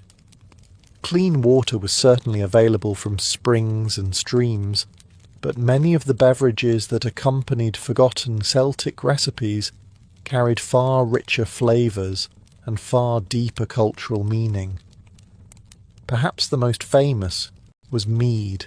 Made by fermenting honey with water, mead was one of Europe's oldest alcoholic drinks, long predating many grape wines in northern regions. Since honey itself was difficult to obtain, producing mead required patience and valuable resources. It was not something casually prepared for an ordinary Tuesday afternoon. Mead belonged to celebrations, weddings, religious festivals, and the welcoming of honoured guests. Its flavour varied enormously, depending on the flowers visited by the bees. Honey collected from heather-covered hills tasted different from honey gathered in woodland clearings or flowering meadows. Some brewers added herbs, berries, or crab apples to create subtle variations, making every batch slightly unique. Without laboratories or precise thermometers, fermentation relied entirely upon experience, observation, and perhaps a little optimism. Ale was far more common. For a Viking family, summer did not simply arrive, it was earned. After months of bitter winds, frozen fields, and nights that seemed to last forever, the first truly warm morning felt almost unbelievable. The snow retreated from the valleys, ice loosened its grip on the fjords, and tiny patches of green pushed stubbornly through the thawing earth. Streams that had stood silent beneath thick ice suddenly rushed with meltwater, while birds returned to the skies, filling the air with songs that had not been heard since the previous autumn. To modern people, summer often means vacations, beaches, and perhaps complaining that it is too hot. To the Vikings, it meant survival. Every important task that had been impossible during winter could finally begin. The Norse year revolved around the changing seasons, and none mattered more than summer. In Old Norse, the year itself was often divided into only two great halves, winter and summer. There was no elaborate four-season calendar as we think of today. Winter was the season of endurance. Summer was the season of opportunity. Entire villages seemed to wake from a long sleep. Doors that had remained shut against freezing winds were thrown open. Smoke drifted from rooftops as people cooked outdoors once again. Children, who had spent months crowded inside smoky longhouses, raced across fresh grass with enough energy to exhaust even the family dog. Chickens wandered freely through farmyards, sheep returned to higher pastures, and cattle finally found fresh grazing after surviving on stored hay throughout the dark months. The change affected people just as much as animals. After spending much of winter repairing tools, spinning wool, weaving cloth, carving wood, and telling stories beside the hearth, everyone suddenly found themselves working beneath nearly endless daylight. In northern Scandinavia, the sun lingered so long that darkness barely arrived at all. There were precious hours to plough fields, repair fences, fish along the coast, collect timber, and prepare ships. Every day felt longer, not because people worked harder, although they certainly did, but because nature itself had given them more time. There was little room for laziness. The growing season in Scandinavia was surprisingly short. Farmers had only a few months to sow barley and oats, tend livestock, gather wild plants, cut hay, and prepare enough food to survive another winter. Every clear day counted. A delayed harvest or poor summer could mean genuine hardship once the snow returned. Yet despite the endless work, summer also brought something winter could not: optimism. Neighbours who had rarely travelled beyond their own farms during snowy months began visiting again. Small paths across forests reopened as the ground dried. Boats crossed lakes that had only recently been frozen solid. Markets slowly filled with familiar faces. Laughter echoed between farmsteads, and news spread rapidly from one settlement to another. After months of isolation, people were connected once more. Most importantly, the sea was alive again. The fjords no longer lay trapped beneath floating ice. Gentle waves carried fishing boats back onto the water, while larger longships rested along the shore, waiting patiently for the crews who would soon push them toward distant horizons. For the Vikings, summer was not simply the warmest season of the year. It was the season when the entire world suddenly became accessible again, and with it came endless possibilities. As the villages came alive with the arrival of summer, another transformation was taking place down by the shoreline. The longhouses might have been the heart of a Viking settlement during winter, but in summer, attention shifted toward the harbour. Every path seemed to lead to the water, where rows of longships waited patiently beneath protective shelters, ready to return to the sea after months of inactivity. A Viking ship was far too valuable to leave floating through the winter. Storms, drifting ice, and constant moisture would slowly damage even the finest vessel. Instead, many ships were pulled ashore during autumn and carefully supported on wooden cradles. There they remained throughout the cold months, while their owners inspected every beam, repaired every crack, and prepared for another season of sailing. The first warm weeks of summer became one enormous shipyard. Carpenters replaced damaged oak planks that had split during the winter frost. Blacksmiths forged fresh nails and rivets. Ropes made from hemp or animal hair were carefully checked for weak spots, while sailmakers repaired woolen sails that had been torn by fierce winds the previous year. every piece mattered. A single loose plank or frayed rope could become a deadly problem once the ship reached the open sea. Even the tar received careful attention. The Vikings waterproofed their ships using pine tar, a thick black substance produced by slowly heating pine wood under controlled conditions. The smell was unmistakable. Entire harbours filled with the rich scent of fresh tar as crews brushed it across the hulls, protecting the wood from seawater and rot. It was messy work that covered hands, clothes, and probably faces as well. Looking impressive was not the priority. Keeping the ship afloat generally ranked much higher. The sails demanded just as much respect. Unlike modern canvas, Viking sails were woven from tightly spun wool. Producing enough cloth for a single large sail required enormous effort. Hundreds of sheep contributed wool, while countless hours of spinning, weaving, and sewing transformed it into one of the most expensive parts of the vessel. Some historians estimate that making a sail could take years of labour. When the crew carefully unfolded it each spring, they were handling something worth almost as much as the ship itself. As repairs continued, excitement quietly spread through the settlement. Young boys dreamed of joining their first voyage. Experienced sailors exchanged stories about distant rivers, bustling markets, and foreign kingdoms they hoped to visit again. Merchants counted their trade goods, while chieftains discussed alliances, expeditions, and the crews they would assemble. Not every ship was preparing for war. Many would spend the summer fishing along the coast or transporting families between neighbouring settlements. Others would carry merchants across the North Sea to England or south toward the bustling trading towns of Denmark and the Baltic.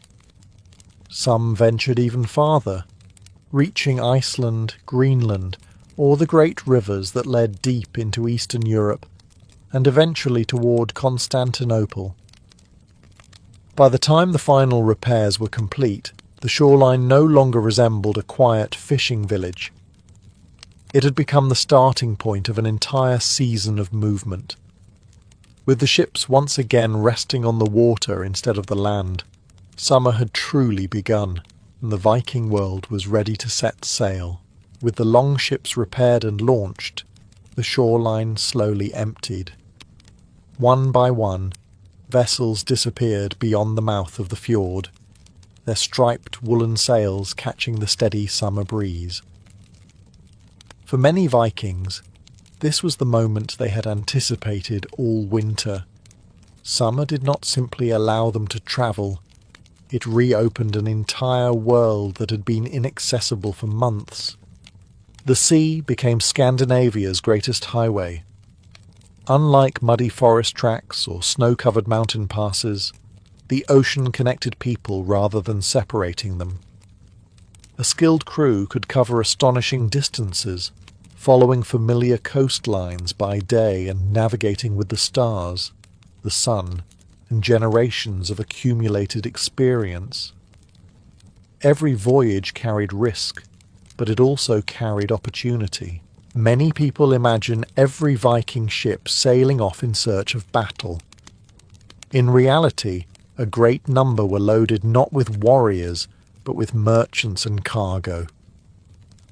Trade was one of the foundations of Viking prosperity, and summer was its busiest season. The ships carried products that Northern Europe valued highly. Bundles of soft animal furs from foxes, martens and beavers filled storage chests. Walrus ivory from the Arctic promised handsome profits. Amber collected along Baltic shores glowed like captured sunlight, while iron tools, whetstones, timber, honey, and finely crafted weapons completed the cargo. Every item represented months of work back home. In return, the Vikings sought goods unavailable in Scandinavia. Silver coins arrived from the Islamic world in astonishing quantities, eventually becoming so common that thousands have been discovered buried across Scandinavia. Fine silk travelled from Byzantium. Colourful glass beads reached northern villages through complex trade networks, and spices such as pepper occasionally found their way into the possessions of wealthy families. Even someone living on a remote Norwegian fjord could eventually own an object that had begun its journey thousands of miles away. The marketplaces themselves were remarkable places. Trading towns like Hedeby, Birka, Kaupang and Ribe became bustling centres every summer. Languages from across Europe echoed through crowded streets. Scandinavian merchants bargained with Franks, Anglo-Saxons, Slavs, Finns, and traders from lands far beyond the Baltic. Walking through one of these markets meant seeing unfamiliar clothing, strange animals, exotic foods, and technologies from distant cultures. It was the medieval equivalent of discovering that your quiet fishing village had suddenly become an international airport. Trade also spread ideas. A merchant returning home brought far more than silver. He carried stories about foreign kings, unfamiliar religions, advanced shipbuilding techniques, new styles of jewellery, and different ways of farming or building houses. Every successful voyage expanded the Vikings' understanding of the wider world. Some expeditions pushed even farther. Swedish traders navigated the great rivers of Eastern Europe toward the Black Sea and Constantinople, while Norwegian sailors ventured west across the Atlantic to the Faroe Islands, Iceland, Greenland, and eventually North America. These extraordinary journeys were only possible because summer provided the calm seas, longer daylight, and milder weather needed for such ambitious travel. By midsummer, the Viking world was no longer isolated villages scattered along cold coastlines. Thanks to their ships, it had become part of a vast network stretching across 3 continents. Every departing sail carried the promise of profit, adventure, and discovery, ensuring that summer remained the season when the horizons of the Norse world grew wider than ever before. As merchants disappeared toward distant markets and explorers chased new horizons, not every Viking spent the summer far from home. For many families, this season meant something just as exciting. Reunion. Winter had scattered people in unexpected ways. Some sons had worked on neighbouring farms, others had guarded trading posts or hunted deep in the forests. Sailors who had survived the previous year's voyages often returned home only after the first safe sailing weather arrived. Summer became the season when empty benches around the dinner table slowly filled again. The arrival of a ship was rarely a quiet affair. Long before the vessel reached the beach, someone standing on a rocky headland spotted its sail on the horizon. Word spread through the settlement with remarkable speed. Children abandoned their games and raced toward the shoreline. Dogs barked excitedly. Families gathered at the harbour, trying to recognize familiar faces among the crew long before the ship came close enough to identify anyone. The waiting could feel endless, even though the vessel grew larger with every passing minute. When the keel finally scraped against the sand, greetings often mattered more than the cargo. Parents embraced sons they had not seen for months. Brothers exchanged stories before they had even unloaded the ship.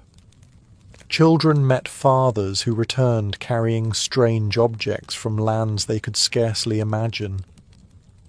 A carved piece of walrus ivory from Greenland, a colourful glass bead from the Baltic, or a tiny silver coin from distant Arabia became treasures not because of their value, but because they carried a story from the wider world. The longhouse quickly became busy again. Extra sleeping spaces were prepared, benches filled with relatives, and cooking pots seemed permanently occupied. Meals naturally became larger. Fresh fish, newly baked barley bread, butter, smoked meats, and bowls of thick stew disappeared quickly as hungry travellers made up for weeks of simple shipboard food. After months of dried fish and preserved supplies, eating fresh produce from home must have felt like a feast worthy of the gods.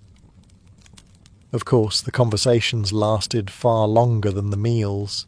As daylight lingered well into the evening, families sat outside or around the central hearth, listening to stories from distant shores. Sailors described enormous rivers in the east, crowded markets overflowing with foreign goods, towering churches in England, or dangerous storms that nearly tore their ships apart. Every tale carried a mixture of truth, exaggeration, and the natural tendency of travellers to become slightly more heroic with each retelling.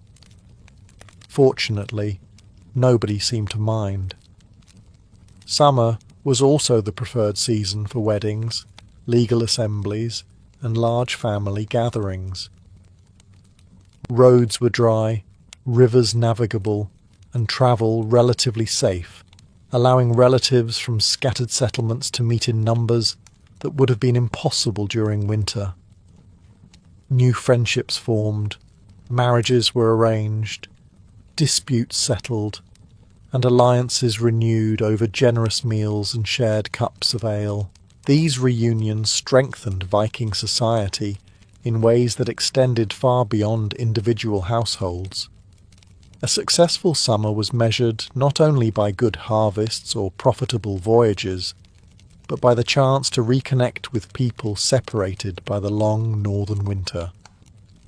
For a few precious months, the scattered farms and isolated fjords became part of one living community once again, reminding everyone that no voyage was complete until it ended back home. By the time families had reunited and the harbours echoed once again with familiar voices, another welcome change was taking place across the countryside. The tables inside Viking longhouses began to look very different from those of winter. Gone were the weeks of relying almost entirely on smoked meat, dried fish, and whatever had survived in storage. Summer brought abundance, and nowhere was that more obvious than at mealtime. For the average Viking family, this was the season when fresh food finally returned. The cows, which had spent months surviving on carefully rationed hay, now grazed on lush green pastures. Their richer diet meant better milk, and with it came fresh butter, soft cheeses, buttermilk, and cream. Dairy products became daily staples once again, filling wooden bowls and clay cups that had stood nearly empty during the harshest months of winter. The sheep and goats benefited as well. Their milk added variety to the household, while young lambs and kids filled the hillsides with constant noise. For children, summer was not only warmer, it tasted better. The gardens surrounding the farms also burst into life. Onions, leeks, cabbage, peas, broad beans, and hardy herbs matured beneath the long northern daylight. Wild plants such as sorrel, nettles, angelica, and wild garlic were gathered from nearby meadows and forests, adding fresh flavours to soups and stews. After months of preserved foods, even a handful of newly picked herbs could completely transform an ordinary meal. Fishing reached its busiest period. Boats left the shore almost every morning, returning with cod, herring, salmon, trout, and mackerel depending on the region. Fish that were eaten immediately required little preparation beyond cleaning and roasting over an open fire. Others were salted or dried while the weather remained favourable, quietly building the food reserves that would be essential once winter returned. The forests contributed generously too. Blueberries, raspberries, cloudberries, strawberries and blackberries ripened one after another as the weeks passed. Hazelnuts had not yet fully matured, but mushrooms began appearing after warm summer rains. Honey collected from wild bees sweetened special meals, while fresh eggs from domestic birds became far more plentiful than they had been only a few months earlier. Even bread improved. New grain had not yet been harvested, but households carefully stretched the last stores of barley and oats while eagerly anticipating the coming harvest. Fresh butter spread across warm flatbreads must have seemed almost luxurious after the repetitive meals of late winter. Sometimes the simplest combinations are the most satisfying, especially when you have spent several months wondering whether another dried fish might finally start tasting different. History suggests it probably did not. Summer feasts reflected this remarkable abundance. Large cauldrons simmered with fresh vegetables, fish, or meat when available, while tables filled with cheeses, breads, berries, and generous cups of ale. Visitors were welcomed warmly, partly because hospitality was an important Viking virtue, and partly because it was much easier to be generous when nature itself was being generous. These months reminded every Viking family why the long winter had been worth enduring. Summer was not simply a season of warmth. It was the brief but precious time when the land, the sea, and the forests all seemed determined to reward their patience, before the cold inevitably returned once more. As the fields turned green and the tables grew fuller, people finally had something else they had been waiting for since the first snowfall: time to gather. Winter had kept most families close to their own farms. Snow-covered mountain passes, frozen rivers, and dangerous seas made long journeys difficult and often unnecessary. But summer changed everything. The roads dried, rivers became navigable, and the fjords turned into busy highways. Suddenly, people who had not seen one another for months could travel freely again. This was the season of the great assemblies. Across Scandinavia, communities met at regional gatherings known as things, where free men came together to settle disputes, approve laws, negotiate marriages, resolve property disagreements, and make important political decisions. These meetings were far more than simple courts. They were among the largest social events of the year. People often travelled for days to attend. Entire families loaded supplies onto horses or small boats before making the journey. Children experienced villages they had never visited before, while older relatives reunited with cousins, friends, and trading partners they might only see once each year. Camps sprang up around the meeting places, transforming quiet valleys into lively temporary towns. Business happened everywhere. Merchants spread blankets displaying finely crafted knives, colourful glass beads, woven cloth, iron tools, carved combs made from antler, and jewellery of silver or bronze. Farmers exchanged livestock, fishermen traded dried cod, and craftsmen accepted commissions for the months ahead. A successful gathering could provide enough business to support an artisan well into the following winter. Naturally, no Viking gathering was complete without entertainment. Skalds recited long heroic poems celebrating famous warriors and legendary kings. Their remarkable memories allowed them to perform stories that stretched back generations, preserving history long before it appeared in writing.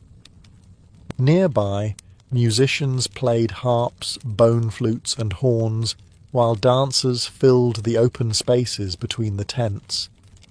Games attracted just as much attention. Young men tested their strength through wrestling matches and stone lifting contests. Archery competitions demonstrated hunting skills, while swimming races and rowing contests took advantage of nearby lakes and rivers. Children invented their own games nearby, proving that regardless of the century, giving a group of energetic youngsters an open field usually produces exactly the same result. Complete chaos within minutes. Summer was also the preferred season for weddings. Travel was easier, food was plentiful, and entire extended families could attend without risking dangerous winter journeys. A marriage united not only two individuals, but often two powerful families. Negotiations that had begun months earlier were finally celebrated with generous feasts, gifts, music, and days of shared celebration. Even religion found its place during these gatherings. Seasonal sacrifices and communal feasts honoured the Norse gods, asking for continued good harvests, safe voyages, and prosperity. These ceremonies reinforced the bonds that connected every member of the community, from wealthy chieftains to ordinary farmers. By the end of summer, countless agreements had been made, friendships renewed, marriages celebrated, and stories shared. The Vikings understood that a successful society depended on more than ships and swords.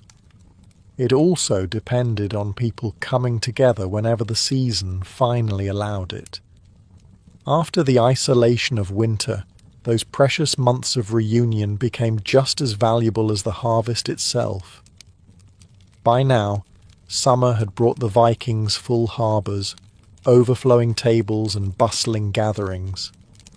Yet, for many people, the season held one final promise that made it unlike any other: adventure. The long northern winter demanded caution. Summer rewarded curiosity. Once the fields had been planted and the livestock safely grazing, many Vikings found themselves with a rare opportunity to travel beyond the familiar coastline. Not everyone sailed to raid foreign kingdoms or trade in distant cities. Many journeys were far smaller but no less meaningful.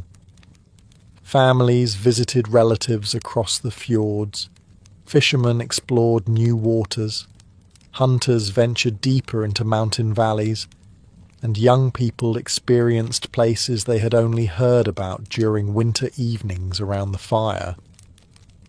For teenagers especially, summer offered a taste of freedom. A young Viking who had spent the winter repairing fences, feeding animals, and hauling firewood might finally be allowed to join an older sibling on a coastal voyage. Others accompanied merchants to nearby trading towns or helped transport livestock between seasonal pastures. These trips were more than work. They became lessons in navigation, negotiation, and survival that no storyteller could fully teach inside a smoky longhouse. The landscape itself invited exploration. Snow had finally disappeared from the mountain passes, revealing trails that had remained hidden for months. Rivers became safe to cross, forests filled with edible plants and game, and waterfalls thundered with fresh snowmelt. Entire regions that had been unreachable during winter suddenly welcomed travellers again. Scandinavia felt larger during summer, not because it had changed, but because people could finally experience all of it. Many expeditions were surprisingly peaceful. Groups of fishermen established temporary camps along remote coastlines where fish were especially abundant. Hunters spent weeks pursuing reindeer or elk through the highlands. Farmers moved cattle and sheep toward upland grazing grounds, living in small summer settlements where the animals could feed on rich mountain grasses. These seasonal migrations had been practiced for generations and became an important rhythm of rural life. Children often accompanied these journeys, turning them into unforgettable adventures. They learned how to recognize safe berries, identify animal tracks, build simple shelters, and read the weather by watching clouds gather over distant peaks.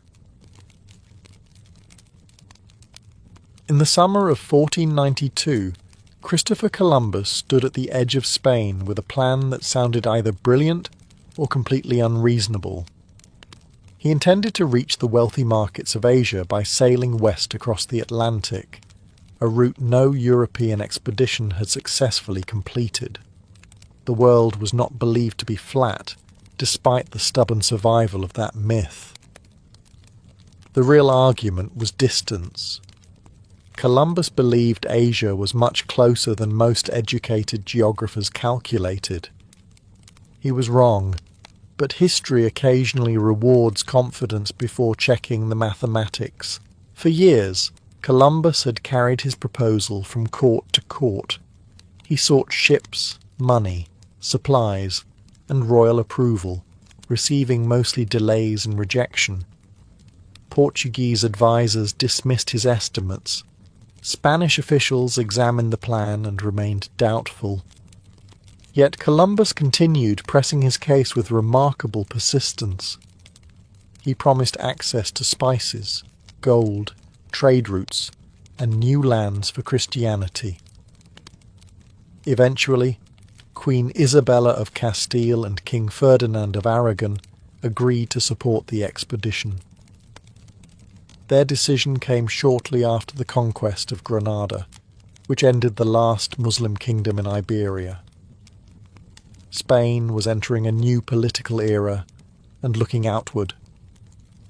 Columbus offered the possibility of wealth without challenging Portugal's established roots around Africa. It was an enormous gamble, but by royal standards, a comparatively affordable one. Preparations began in the port of Palos. Columbus received 3 vessels, the larger Santa Maria, which became his flagship, and the smaller caravels Pinta and Nina. The caravels were light, fast, and well suited to exploration. The Santa Maria carried more supplies but sailed more slowly, rather like the heavily packed relative who insists everyone else is walking too quickly. Recruiting the crew was not simple.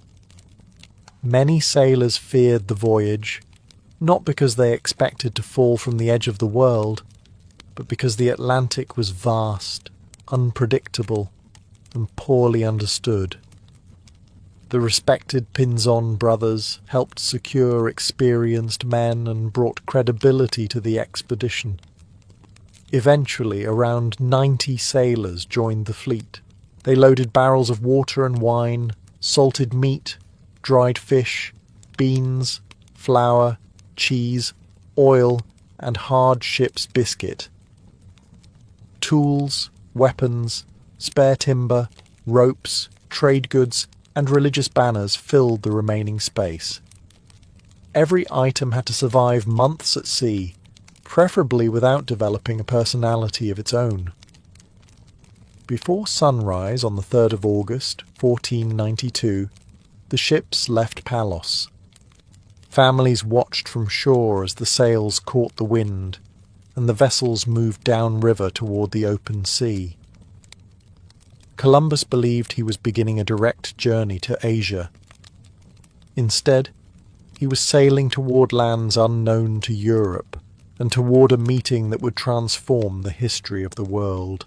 With the ships finally underway, Columbus and his crew did not immediately plunge into the unknown Atlantic. Their first destination lay just off the northwest coast of Africa, the Canary Islands.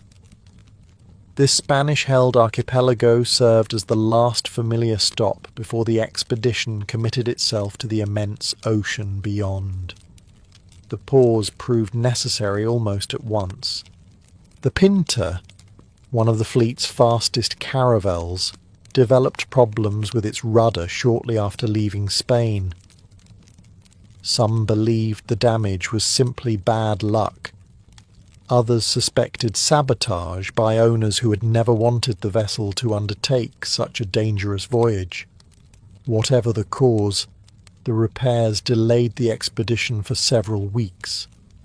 The crew replaced damaged equipment, adjusted the rigging, and took advantage of the opportunity to restock fresh water, food, and firewood. Most importantly, they waited for the right winds. The Canary Islands sat perfectly within the northeast trade winds, steady currents of air that carried ships westward across the Atlantic. Columbus understood these winds from previous voyages along the African coast. Rather than fighting the ocean, he intended to let nature do much of the work. It was one of the greatest strengths of his navigation, although at the time, few aboard the ships appreciated just how important those predictable winds would become. On the 6th of September, 1492, the fleet departed the Canaries. This time, there would be no more familiar ports.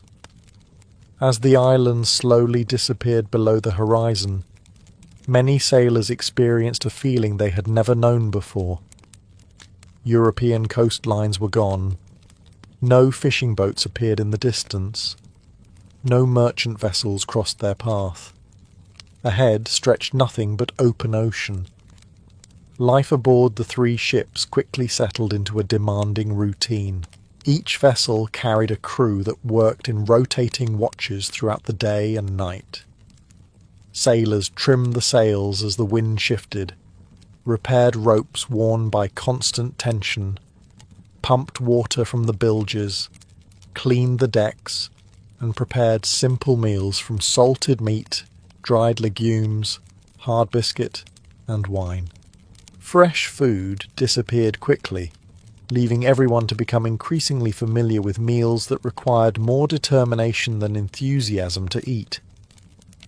Navigation demanded Columbus's constant attention. Without modern instruments, he relied on a magnetic compass, the position of the sun, observations of the stars, and a method known as dead reckoning, estimating the fleet's position by calculating speed, direction, and time travelled. It was far from perfect, especially over thousands of miles of open water. To keep morale from collapsing, Columbus adopted an unusual strategy. He secretly maintained 2 different records of the distance sailed. In his private log, he recorded what he believed to be the true distance travelled. But to the crew, he announced smaller figures each day. By making the voyage seem shorter than it really was, he hoped the sailors would worry less about how impossibly far they had already ventured from home. For a while, the deception worked. The weather remained calm, the trade winds pushed the ships steadily westward, and confidence remained surprisingly high. Yet with every sunrise, Europe slipped farther behind them. The familiar world was now hundreds of miles away, and ahead lay only an empty horizon that seemed to stretch forever. None of the men aboard could know whether they were sailing toward unimaginable riches, complete failure, or a destination no European had ever recorded. By the second week at sea, the excitement of departure had begun to fade. The Canary Islands were long gone, and with them disappeared the last reassuring reminder of Europe. Every morning, the sailors climbed onto the deck, hoping to glimpse land on the horizon. Every morning they found exactly the same answer: water in every direction. The Atlantic seemed endless. For most of the crew, This was unlike any voyage they had ever experienced. Coastal sailors were accustomed to seeing familiar landmarks or passing merchant vessels. Even when land disappeared briefly, they knew another shoreline would soon appear. Columbus's expedition offered no such comfort.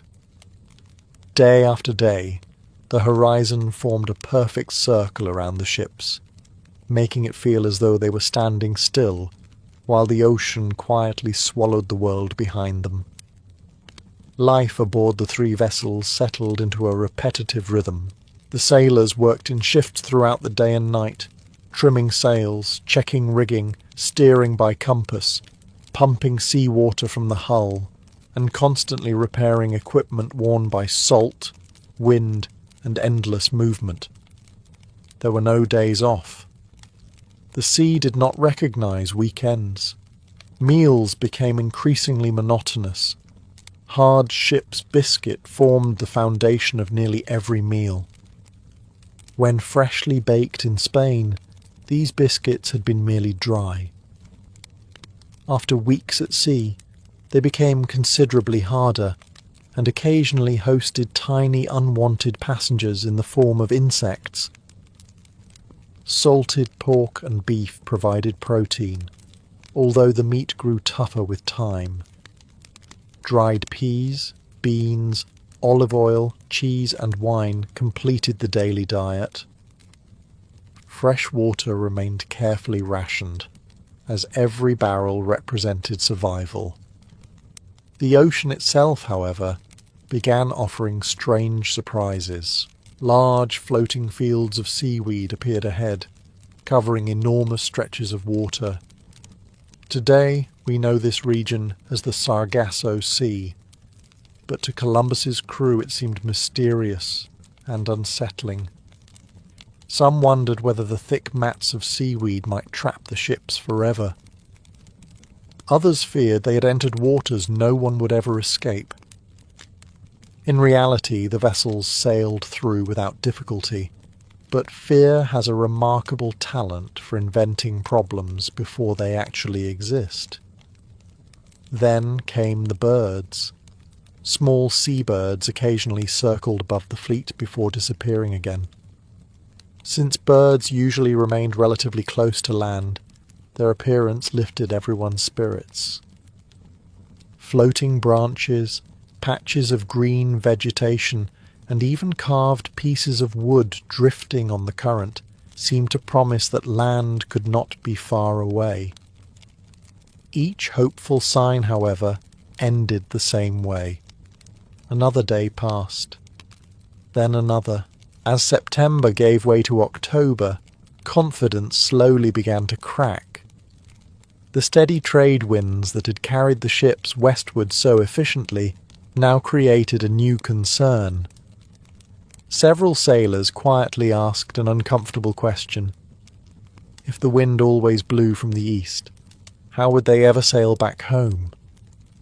Columbus understood that different wind systems existed farther north, but he had never tested that theory across the Atlantic. To the crew, it appeared they had sailed into a giant ocean from which there might be no return. Whispers spread from one ship to another. Some men suggested Columbus had misjudged the distance completely. Others questioned whether Asia existed where he claimed. The officers tried to maintain discipline, but growing frustration became harder to ignore with each passing sunrise. The ocean remained calm, the ships remained sound, yet something far more dangerous than storms had begun to build aboard the expedition.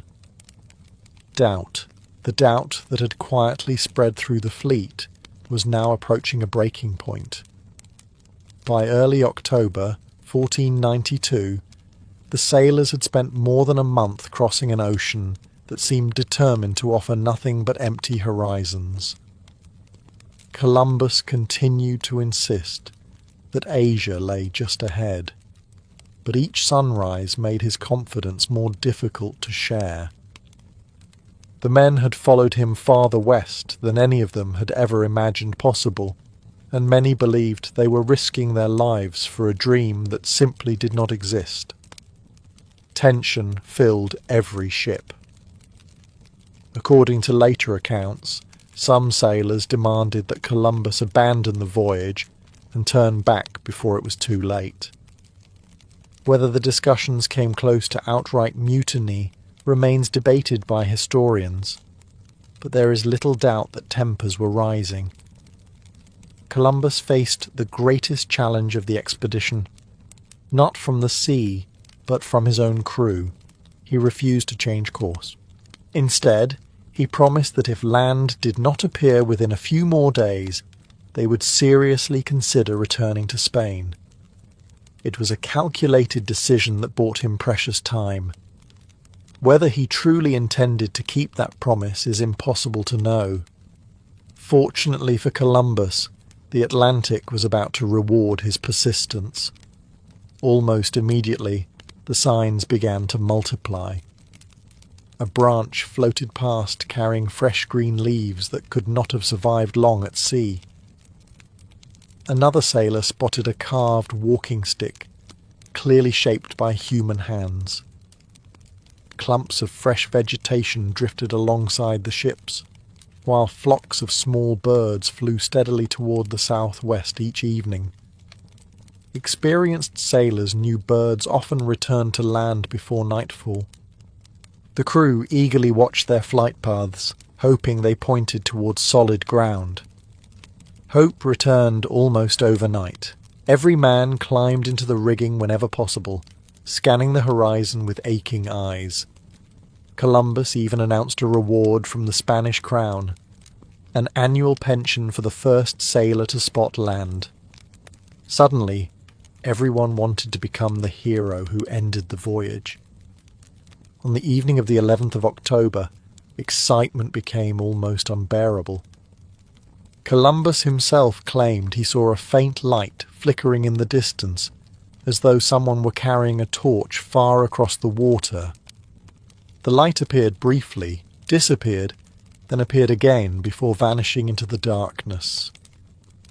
Historians still debate exactly what he saw. It may have been a fire on shore, a moving lantern, or simply a trick of exhausted eyes. Whatever the explanation, nobody aboard slept easily that night. Just after 2 o'clock in the morning on the 12th of October, everything changed. From aboard the Pinta, sailor Rodrigo de Triana shouted the words every man had been praying to hear. "Land!" The cry echoed across the silent sea. Within moments, lanterns flickered to life as sailors rushed onto the decks. Ahead, beneath the pale moonlight, a dark outline emerged from the horizon. It was not another illusion.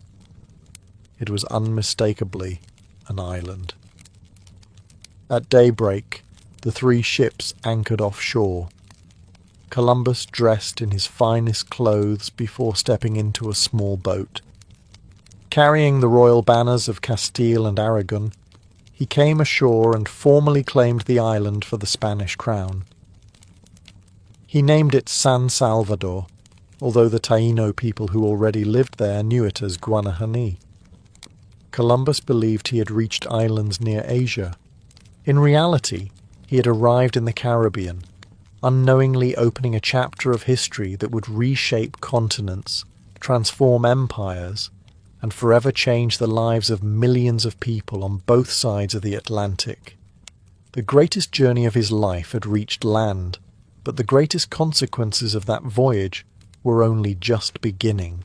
As the excitement of finally reaching land began to settle, Columbus and his crew stepped into a world unlike anything they had ever known. The beaches were lined with brilliant white sand. The forests glowed with shades of green unfamiliar to European eyes, and the warm Caribbean air carried the scent of flowers instead of salt and damp wool. After more than 2 months at sea, the island must have seemed almost unreal. Yet the greatest discovery was not the landscape, it was the people. The island was home to the Taino, an indigenous people who had lived throughout much of the Caribbean for generations. As the Europeans came ashore, curious islanders cautiously approached. Neither side could speak the other's language. There were no translators, no dictionaries, and no shared words. Every conversation depended entirely upon gestures, smiles, and careful observation. Columbus later described the Taino as welcoming and generous. According to his journal, they offered the newcomers cotton thread, parrots, fruit, and small ornaments made of gold in exchange for simple European objects such as glass beads, bells, and red caps. To the Taino, these colourful foreign items may have seemed just as fascinating as gold ornaments appeared to the Spaniards. Each side valued entirely different things, creating one of history's most remarkable first exchanges. The Europeans carefully studied everything they saw. The Taino villages consisted of neat circular houses built from wood, palm leaves, and reeds. Unlike the stone castles of Europe, these homes blended naturally into the tropical environment. Families slept in woven cotton hammocks suspended above the ground, a design that immediately impressed the sailors. After weeks of trying to sleep aboard constantly rocking ships, many probably looked at the hammocks with considerable professional interest. The surrounding fields were equally surprising. Instead of wheat or barley, the Taino cultivated cassava, maize, sweet potatoes, beans, peppers, and tobacco. Many of these crops were completely unknown in Europe. Columbus recognized that the people were skilled farmers who understood the local climate perfectly, even if the plants themselves appeared unfamiliar to him. The natural beauty of the islands strengthened Columbus's conviction that he had reached Asia.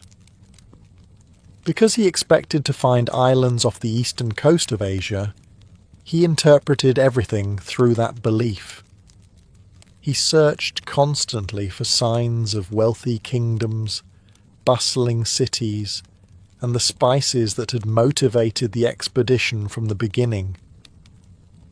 Whenever local people mentioned larger islands nearby, Columbus became convinced they were describing places like Japan or the Chinese mainland. The small pieces of gold worn by some Taino attracted particular attention. Columbus eagerly asked through signs where the metal came from. The islanders pointed toward other islands, suggesting that more gold could be found elsewhere. Whether they simply meant neighbouring communities or larger sources of gold, Columbus interpreted every gesture as confirmation that vast riches lay just beyond the horizon. Despite the friendliness of these first meetings, the two worlds understood remarkably little about one another. The Taino saw unusual visitors arriving in floating wooden houses with enormous white wings. The Europeans believed they had reached the edge of Asia, completely unaware they had encountered civilizations entirely unknown to them. Both sides were curious. Both tried to communicate. Neither could possibly imagine how profoundly this first meeting would alter the future. What began as an exchange of gifts and cautious smiles would soon become one of the most consequential encounters in human history. The friendly encounters on Guanahani only strengthened Columbus's determination to continue. He was grateful to have reached land, but he remained convinced that greater discoveries lay just over the horizon. Somewhere nearby, he believed, were the wealthy cities of Asia, the courts of powerful rulers, and the vast stores of gold and spices that had inspired his voyage in the first place. So the expedition sailed on. Leaving the Bahamas behind, The three ships threaded their way through brilliant turquoise waters, scattered with countless islands. The Caribbean was unlike any sea the Europeans had ever crossed. Coral reefs shimmered beneath the clear water, colourful fish darted below the hulls, and dense forests reached almost to the shoreline. Every bay seemed to promise another discovery. Columbus carefully questioned the Taino people wherever he landed. Through gestures and interpreters he had begun taking aboard from previous islands. He repeatedly asked the same questions. Where was the gold? Where were the great cities? Where ruled the powerful kings he expected to meet? The answers rarely matched his expectations. In late October, the expedition reached the enormous island now known as Cuba. Columbus became convinced he had finally reached part of mainland Asia. The coastline stretched so far into the distance that it seemed impossible for it to be another island. Certain he was approaching the dominions of the Great Khan, whose empire Marco Polo had described centuries earlier, Columbus even sent small parties inland, hoping to find magnificent cities and imperial officials. Instead, they found quiet villages, cultivated fields and forests unlike anything in Europe. The explorers encountered tobacco for the first time. They watched local people rolling dried leaves together, lighting one end and inhaling the smoke. To the Europeans, the practice appeared deeply unusual. Few could have imagined that tobacco would one day become one of the most influential crops carried back across the Atlantic. From Cuba, the expedition continued eastward until reaching the large island of Hispaniola. Here Columbus believed he had finally found the richest lands of all. The island possessed fertile valleys, broad rivers, towering mountains, and small quantities of gold worn by local inhabitants. The landscapes impressed him so deeply that he later described them among the most beautiful he had ever seen. Then disaster struck. On Christmas Day, 1492, while sailing along the northern coast of Hispaniola, the Santa Maria ran aground on a hidden sandbank or reef. The flagship became firmly stuck. Despite desperate efforts by the crew, the waves slowly pushed the vessel onto its side, breaking apart its timbers. The expedition's largest ship could not be saved. Fortunately, the local Taino leader, known as Guacanagari, welcomed the stranded sailors with remarkable generosity.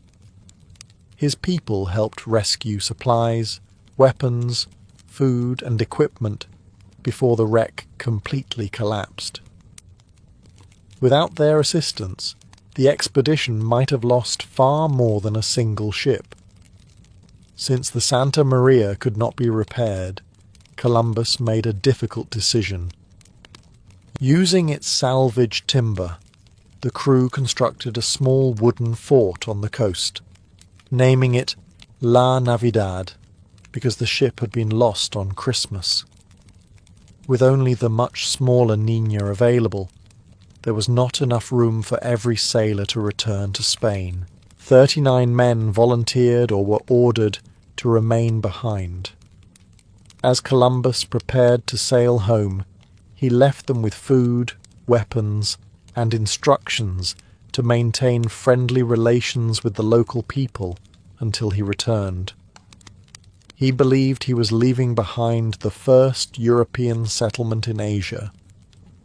In reality, it was the first permanent Spanish outpost in the Americas, marking the beginning of a far larger story than anyone standing on those tropical shores could possibly imagine.